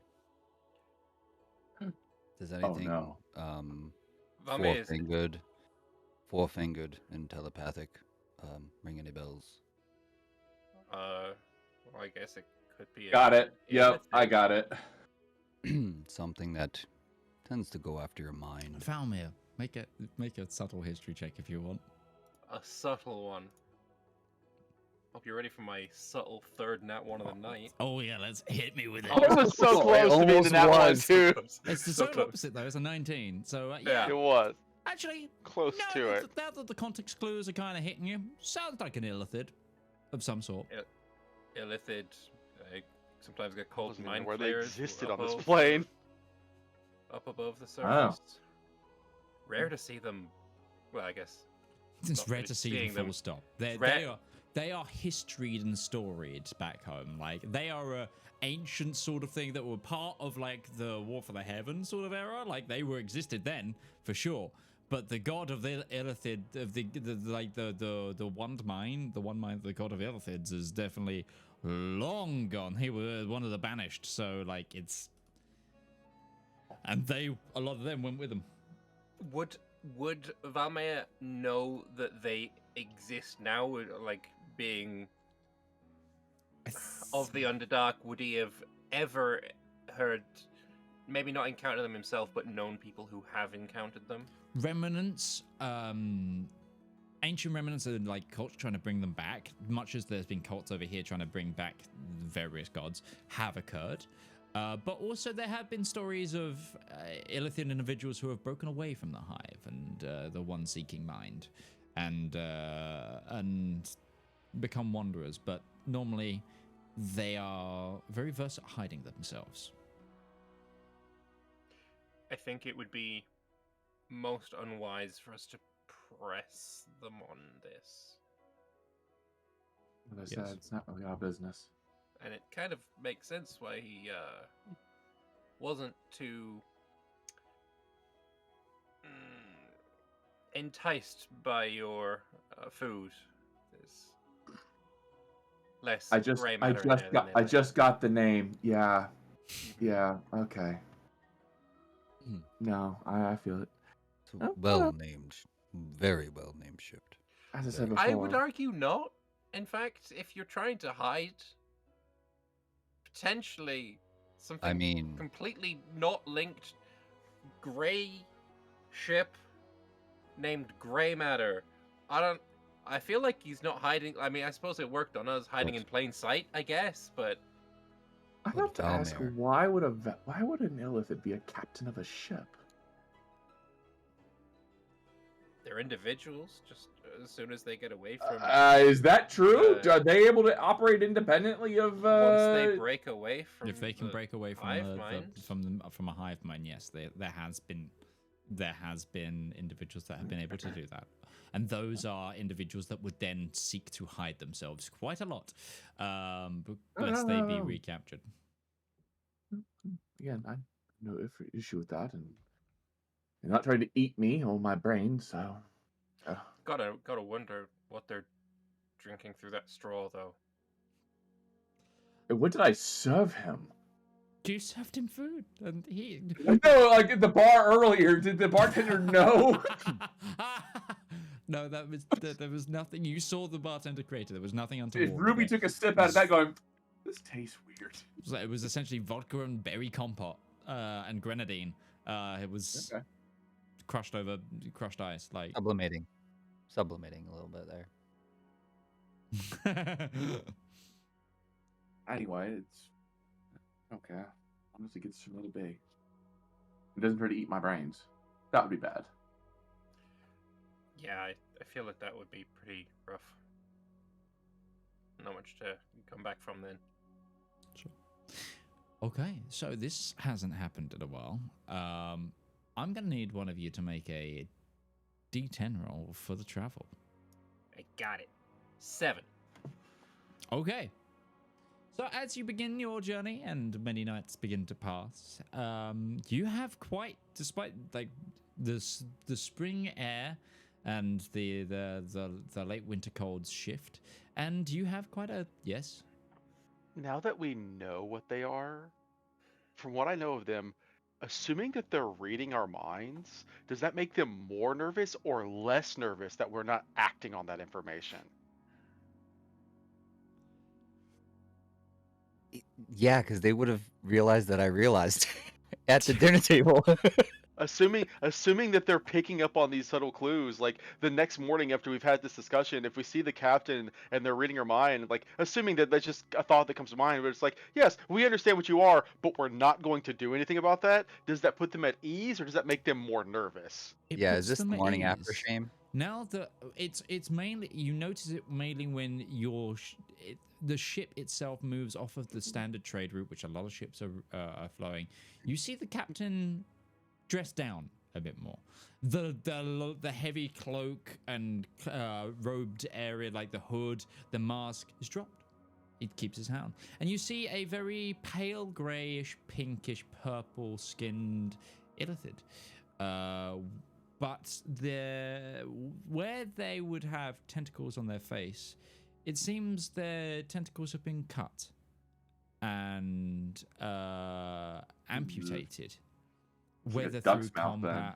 combat, whether through combat or through other means, you're not sure. But yeah, you see their sort of beaked mouth uncovered quite a lot. Well, it's still covered slightly by skin, but it is more visible than, say, visible depictions of it. And they have a what seems to be like a cutlass, at their side. And yeah, they've taken off the thick white gloves that had the extra finger, and they're letting their fingers move, and they're kind of standing on the bow, standing at the ship, directing the crew silently. And the crew work relatively silently as well. They're very used to receiving their orders mentally. But this you've passed his vibe or their vibe check at the same time as they yours. Yeah.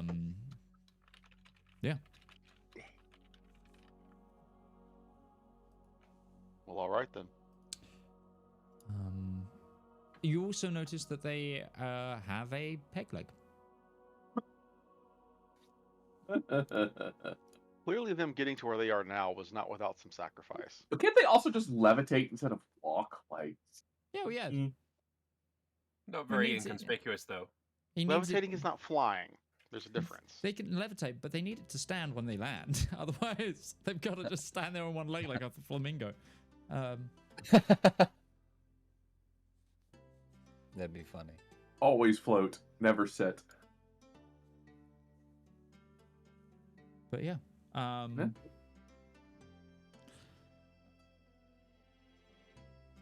It is probably about on the second or third day that the captain actually mentally apologizes to you all for the walls early on.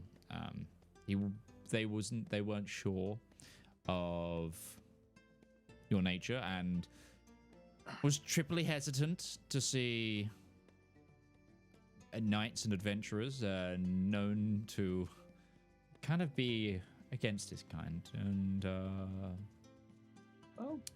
Bigger fish to fry.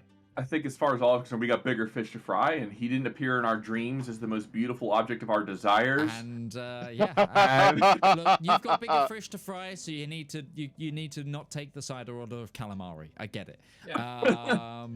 At the end, Breton just at the end of the day, the truth will out, and I guess this, in my particular interest, you are not you are not near the top of my list. They tell you a bit more of their story. They are an individual by the name of Krakteth, which is C-R-A-K apostrophe Teth, T-H-E-T-H. All good illithid names start with C. You can't change my mind. They Don't be doing my boy Omaluum hard like that. What a legend. And they basically broke away from their mind years upon years ago, like not War of the Heaven times. They were created after that by a cult trying to bring back their creator. They have some memory of them originally being a drow sailor in the Underdark, and when they broke away, they returned to being a sailor, and then went above ground when it was discovered. Well, for a while, they were pretty. They hoisted the black sail in the Underdark until that became very, very much a problem, and they needed to scarper on out. So they came above the surface and remade their ship and remade their crew, and have been sailing the waves up here ever since. Breton just turns to Ruby and says, "I'm counting it." Because you thought they were a drow. So, okay, fair. Bet that they were a drow, yes. Yeah, but it's they also, and they do divulge that whilst a thief, yes, in past light and less scrupulous forms of sea travel, they weren't the sort of raid and pillage sort of thing. And also, they don't eat brains. They try not to. They try to eat fish. Whilst less... They do say that fish is brain food. Yeah, got to get that omega-3. It suffices. Put it this way to them. They have not had... They've remained strong-willed. But also now that you... so they seem to have like a set of rings on them that give a bit of a shielding glow to them. And they seem to take, like, when they want to send an order, they seem to like turn the ring slightly and then turn it back. Probably some sort of protection mentally. It's like one of those fidget rings where it's got like a ring outside the ring where you can kind of keep spinning it. It's kind of that.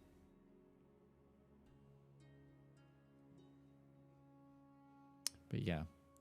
So just visibly, this is just like Davy Jones' Pirates of the Caribbean. Well, no, because he doesn't have the things. Well, yeah, his aren't as long, but you know the little short ones with the holes? It's kind of that. The more nostrily ones. The ones... You see him, he does smoke. Listen, this is just... We've established this is just a guy living his best life. Yeah, exactly. He feels the call of the ocean. And, you know, that's it. And that's his story. But yeah, and the rest of the ship and the crew are people he's vibe checked and sussed out. And it's true. He has been doing this for a long time, like hundreds of years, and happily took on the kid of one of his previous sailors who retired, like, who is, you know, a human lifetime, and his is not a human lifespan. Checks out. No, it's fair. Listen, if this guy's had multiple generations of the same family serving with them, and none of them have ever come about, where it's like, yeah, there was this time where like one of the sailors just kind of disappeared and nobody knew what happened. We found him with a hole in the side of their head. It was really weird. Like one day there was just this brain with arms walking about the ship. Yeah. Man overboard. Don't mind that he's face down, not moving a hole in the back of his head. Man over. The fuck it, he's gone. Bye bye. Let's go. It's fair. He also references that he knows the Pinatucci's. Of course. Sure, yeah. All brain things are linked. Let's be fair. There is a certain pull to it, and they met when he was when he ported in Redbury one time, and they shared stories of breaking free of their masters at the telepathy frickin' convention. Oh, he just went for food. That works. It's Redbury's a port city. Stop there. It's a port city of less scrupulous means. It's the perfect place for essentially Davy Jones without the murdering of other sailors. And the ability to actually set foot on land more than once every 10 years. Century. No, it's 10 years. Oh, yeah, just levitates himself in a bucket. Anyway, good that we stopped that, because I will talk about that scene to the end of days. I love it. I love it so much. Yeah. Anyway, you actually get a pretty clear journey. The seas are calm, and you begin to make your way pretty heavily and pretty good timing as well.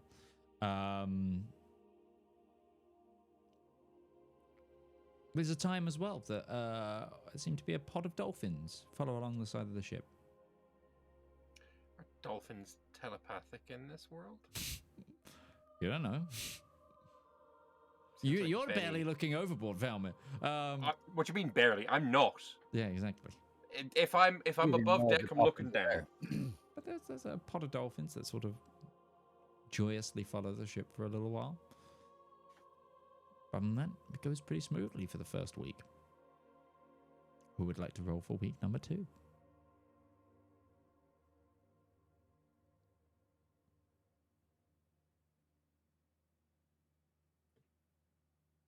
My 10. roll failed and it was a 4, so I'm glad you got a 10. A 10. Okay, 10. Strong winds. Okay.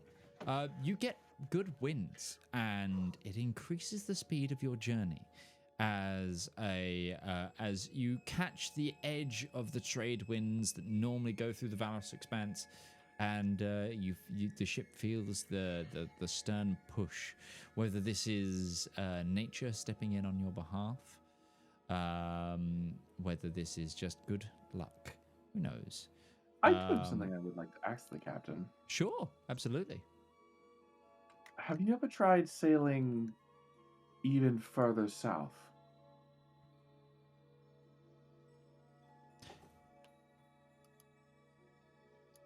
They say they did, and that's when they ended up entangled with the Sea Serpent. A voyage that nearly wrecked their ship. And they were forced to, whilst defeating it, yes, they were forced to flee to safety. Actually to the Shatter Shields, as the Clarus, or as one of the islands off the Shatter Shields. But many have tried, and it's something that he wishes to try again at some point, but once per humanoid lifetime, perhaps. When the world is saved, I would like to see what lies beyond the borders of Solarum and Longreach. If anything, or a new trade path. A new trade path that goes from Kaiteng to the shores of Rechin would be a profitable one, instead of having to go all the way around the coasts of the world. I sincerely doubt this is the whole part of the world. The sun, the equator, the axial tilt, the shadows. This is probably That not sounds like even magic to most people. This isn't even, I'd imagine, 1/3, not even a fifth of the size of the world. The 2 continents. It's also logical thinking that is based in evidence that wouldn't be readily available.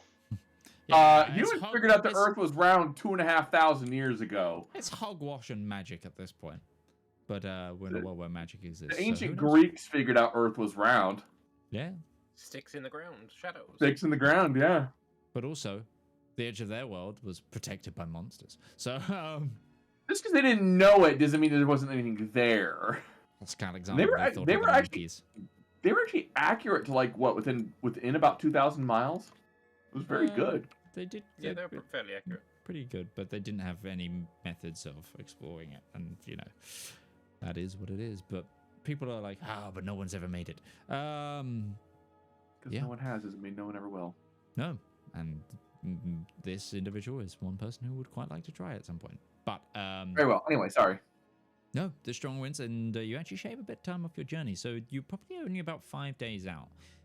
I will require one more travel roll before you try to get to the Shattered Shields. My turn. Okay. Ha. 1. Oh. So would this be a good point of actually bringing up that while these strong winds were being set up and we were getting close to the Shattered Shields, Breton would take one of these days, because he has been at Shove Ruby off the boat? No, if you'll let me finish. He's going to cast Find Greater Steed. Okay, sure. He's finally going to conjure up a greater steed, and he is going to call upon, as has been hinted in the past, he's going to call upon a griffin. Nice. Okay. What is your griffin's name? It is the Sure. same as the horse before. It's Solvaril. Ah. It is the giantese for the Silver Shadow. Is there anything peculiar, specific about this griffin? Coloration, markings? I would say, due to hints to the name, very similar to the horse, it's basically an albino. Not pinkish. It is silvery white all over. Beak is, Nice. claws are. It is. Got a It's just buckbeak as color. is. Okay, I get it. No, I like it. I like it. It is also. It is a large creature, but I imagine because it is being conjured for Breton, it's even bigger than you would expect a normal one to it's be. a hulking mass. It's like size and a half. Yeah. Yeah, it is. It is strong forearms on this one to carry the plated behemoth that is Breton. But with that one, the strong favorable winds turn rapidly to rain, and to rain, storms, and to storms, well, we'll see. As the crew begin to batten down the hatches and begin to protect themselves from the very violent, tumultuous seas, Valymr, No. you're being shaken around. That's Am I and- shaking in fear and or just thrown- yeah, up to you. I think that the description here is like you. Fucking terrified. It's the ship is being turned so much that you feel like it could keel over at any moment and you capsize. The rest of you on board, the crew is relatively panicked and is a lot louder than they normally would be. You've come to them, but at the helm of it, the captain, almost it's kind of weird as well because of the slight levitation that the captain has. He kind of gyroscopically stands in the center of the deck as the ship moves around him.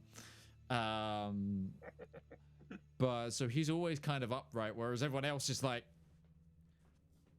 and the storm begins to whisper, Breton, you're pretty attuned into otherworldly elements. There's something in the storm. Something familiar. Like the elemental aspect that you once met in a storm before, way above in the sky. And that first trip out of Rechin in the Skyfire, that maiden voyage, there feels a calling. But this is a harmonious calling from both the deep and the sky as the rain and the winds begin to surge. And there's something elemental about this storm.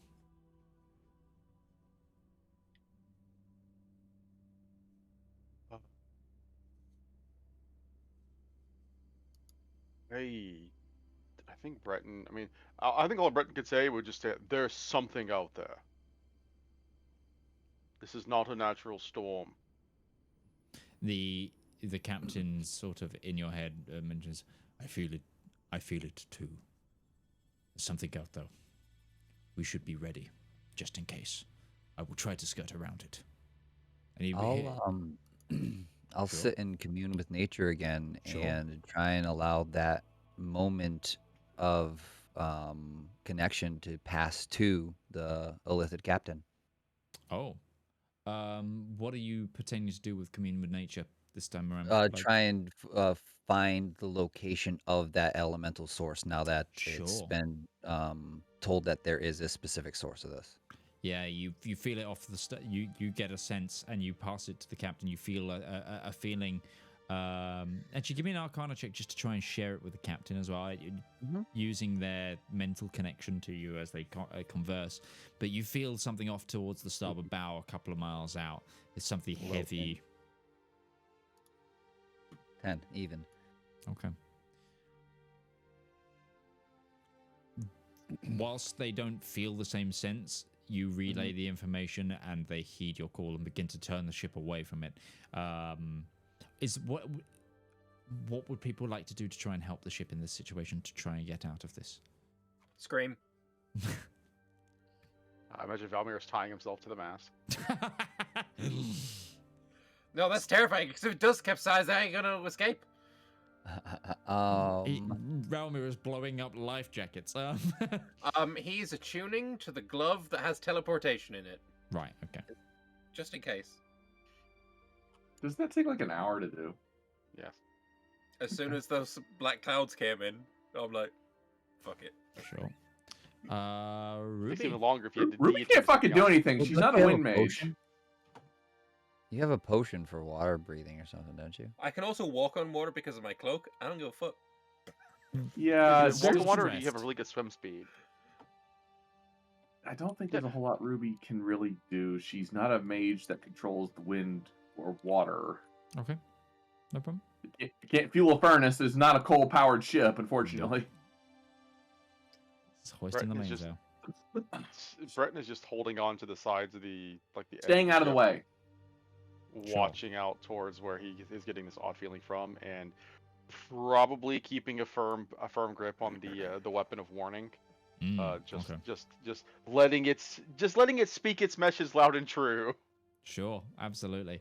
I'm gonna make some rolls. Gotta get my favorite die out to aid you guys in this.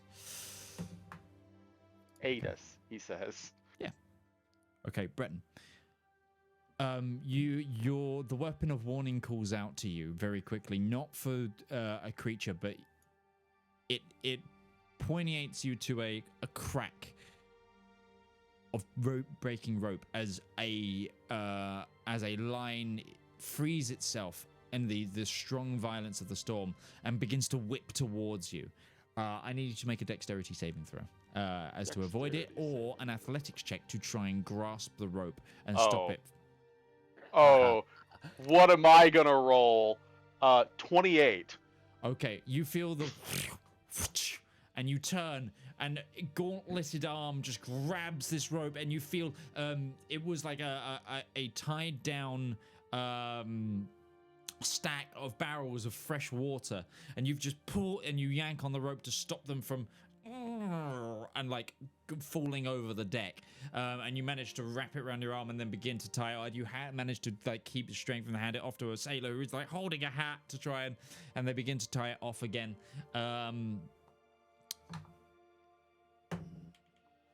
Valymr, you're below deck. The beds in the cabin, they're like pinned down like with iron pins, but you see that they actually break out of their fastenings and begin to come towards you. I need you to make a dexterity saving throw. Okay.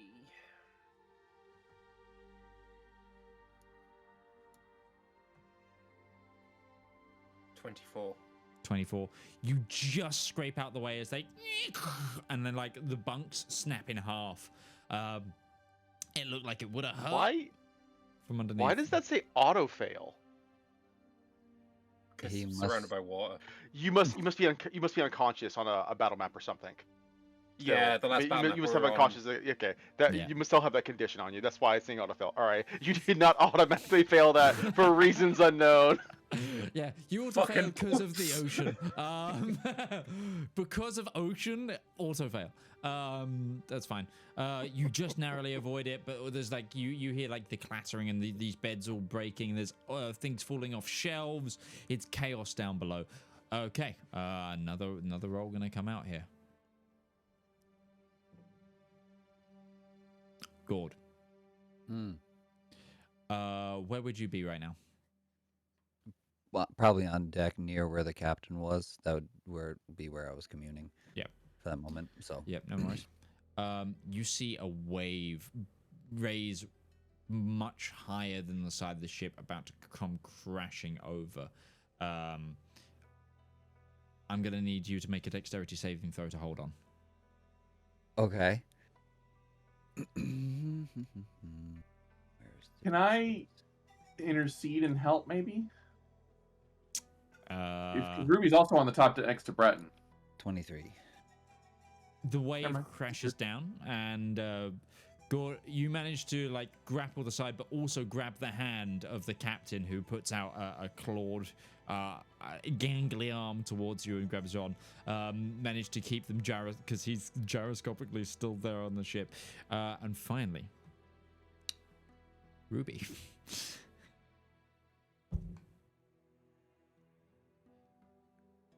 just as the wave batters across and splashes over Gourd, almost dragging him into the salty brine below. A second wave, as the boat begins to tilt to the other side, rises up over you. I need you to make a dexterity saving throw as well.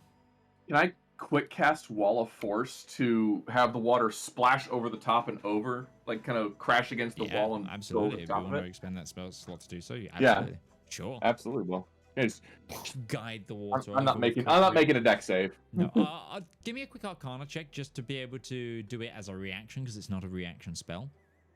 Sure. That I can do. That's a fuck my rolls today. You, just as a reminder, you have your sorceress ability to. Ability checks. Yeah, sure. I'll spend It's some points for ability that. check, Reroll so- it.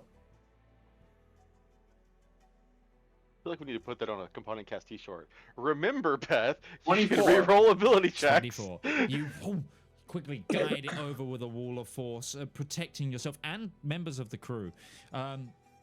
You seem to be making good sail. The crew have managed to get the tie down, batten down the hatches enough. They managed to actually stop one of the sails from ripping, which was at very close risk of happening. And you begin to see the edge of the storm. This entity of whatever it is, elemental energy that Gourd has detected, is staying behind you. The clearer skies are ahead. One more roll.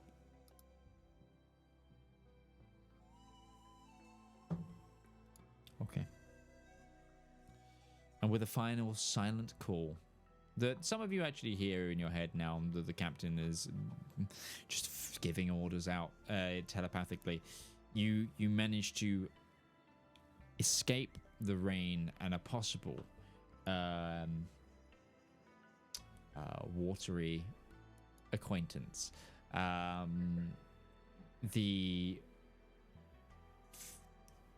The creature that you feel with your commune, Gourd, feels like it gives and releases, and the heavy thundering storm turns still to rain, and a pitter patter of heavy rain at that. But there is where there was blowing gales and gusting wind, that is replaced with an exhale of relief, and what goes from dire, bleak faces on a lot of the crew turns to just like, ha, we've done it, and a sense of pride. Valymr, the bedroom area is kind of ruined. It will take a little bit of cleaning up and some fixing to get that going again. Probably some bailing. Most likely some bailing. There is about there's a good amount of water level on the floor, like 5 centimeters thick. Take a little bit of doing, but after another day or so added on because of the slightly extra route you needed to do to avoid the storm, there is a call from the crow's nest of land sighted, and the temperature also, just as a notable thing, a lot hotter down here. The sun directly over your heads, it's been getting hotter and hotter, like hotter than the Nardathel for sure. Rui is still comfortable. And you see vibrant, bright, virulently green tropical islands ahead of you. And Breton is going to sight of a small outpost village. Breton is going to secure saddle for Solvaril, and he's going to start getting ready to mount up. He's going to take an aerial view of this, because Sure. why wouldn't you when you have a new flying griffin? But as he's doing so, he's going to turn to Ruby and say, "You want to go?" Okay. Then he will pick her up and set her on the back, climb up himself, and they will Sure. take off into the air. And you begin to see the many islands of the Shattered Shield archipelago. Whilst on the map there is like there is one large sort of more continental island looking. There is many hundreds of other skipstones of islands, all are brilliant green. Some of these more interior, and as you get to the sort of the interior of the island, you see a glistening from this island, from the islands, as there seems to be like a glass-like appearance to a lot of the beaches, shining in the light of the sun, of what has breached through the clouds. You also feel like a weird sense of unease with this place. There's an unshakable feeling of something's kind of off with this place, as the brush looks both green and inviting, but also ominous. You can barely see any of the floor. It's a thick layer of jungle tree for quite a lot of these places, and whatever elements are still around, but you do see some elements of beauty as well. Some of the islands with waterfalls and riverlets, and elements of honestly, I don't know that you have ever seen something as floral as this in your lifetime in the Nardafell. Maybe some of the exotic plants that come from the Azdakian Caliphate, sometimes an exotic plant that you might recognize, or a tree that has been taken from these Shattered Shields, but it's so uninhabited and so unique. You then also begin to notice that some of the islands aren't in the water. Some of the islands are floating, like levitating above the ocean floor. It's the archipelago itself, and this is something you'll see from the bow of the ship as well as you get closer. There is like things what you thought were the tops of trees and more tree behind that. No, that's a small floating island. Almost like this area is in flux with whatever's happened here in the past. And I know we're slightly before the end of the session. I feel like this is a good place to end this session. And pick up from next week.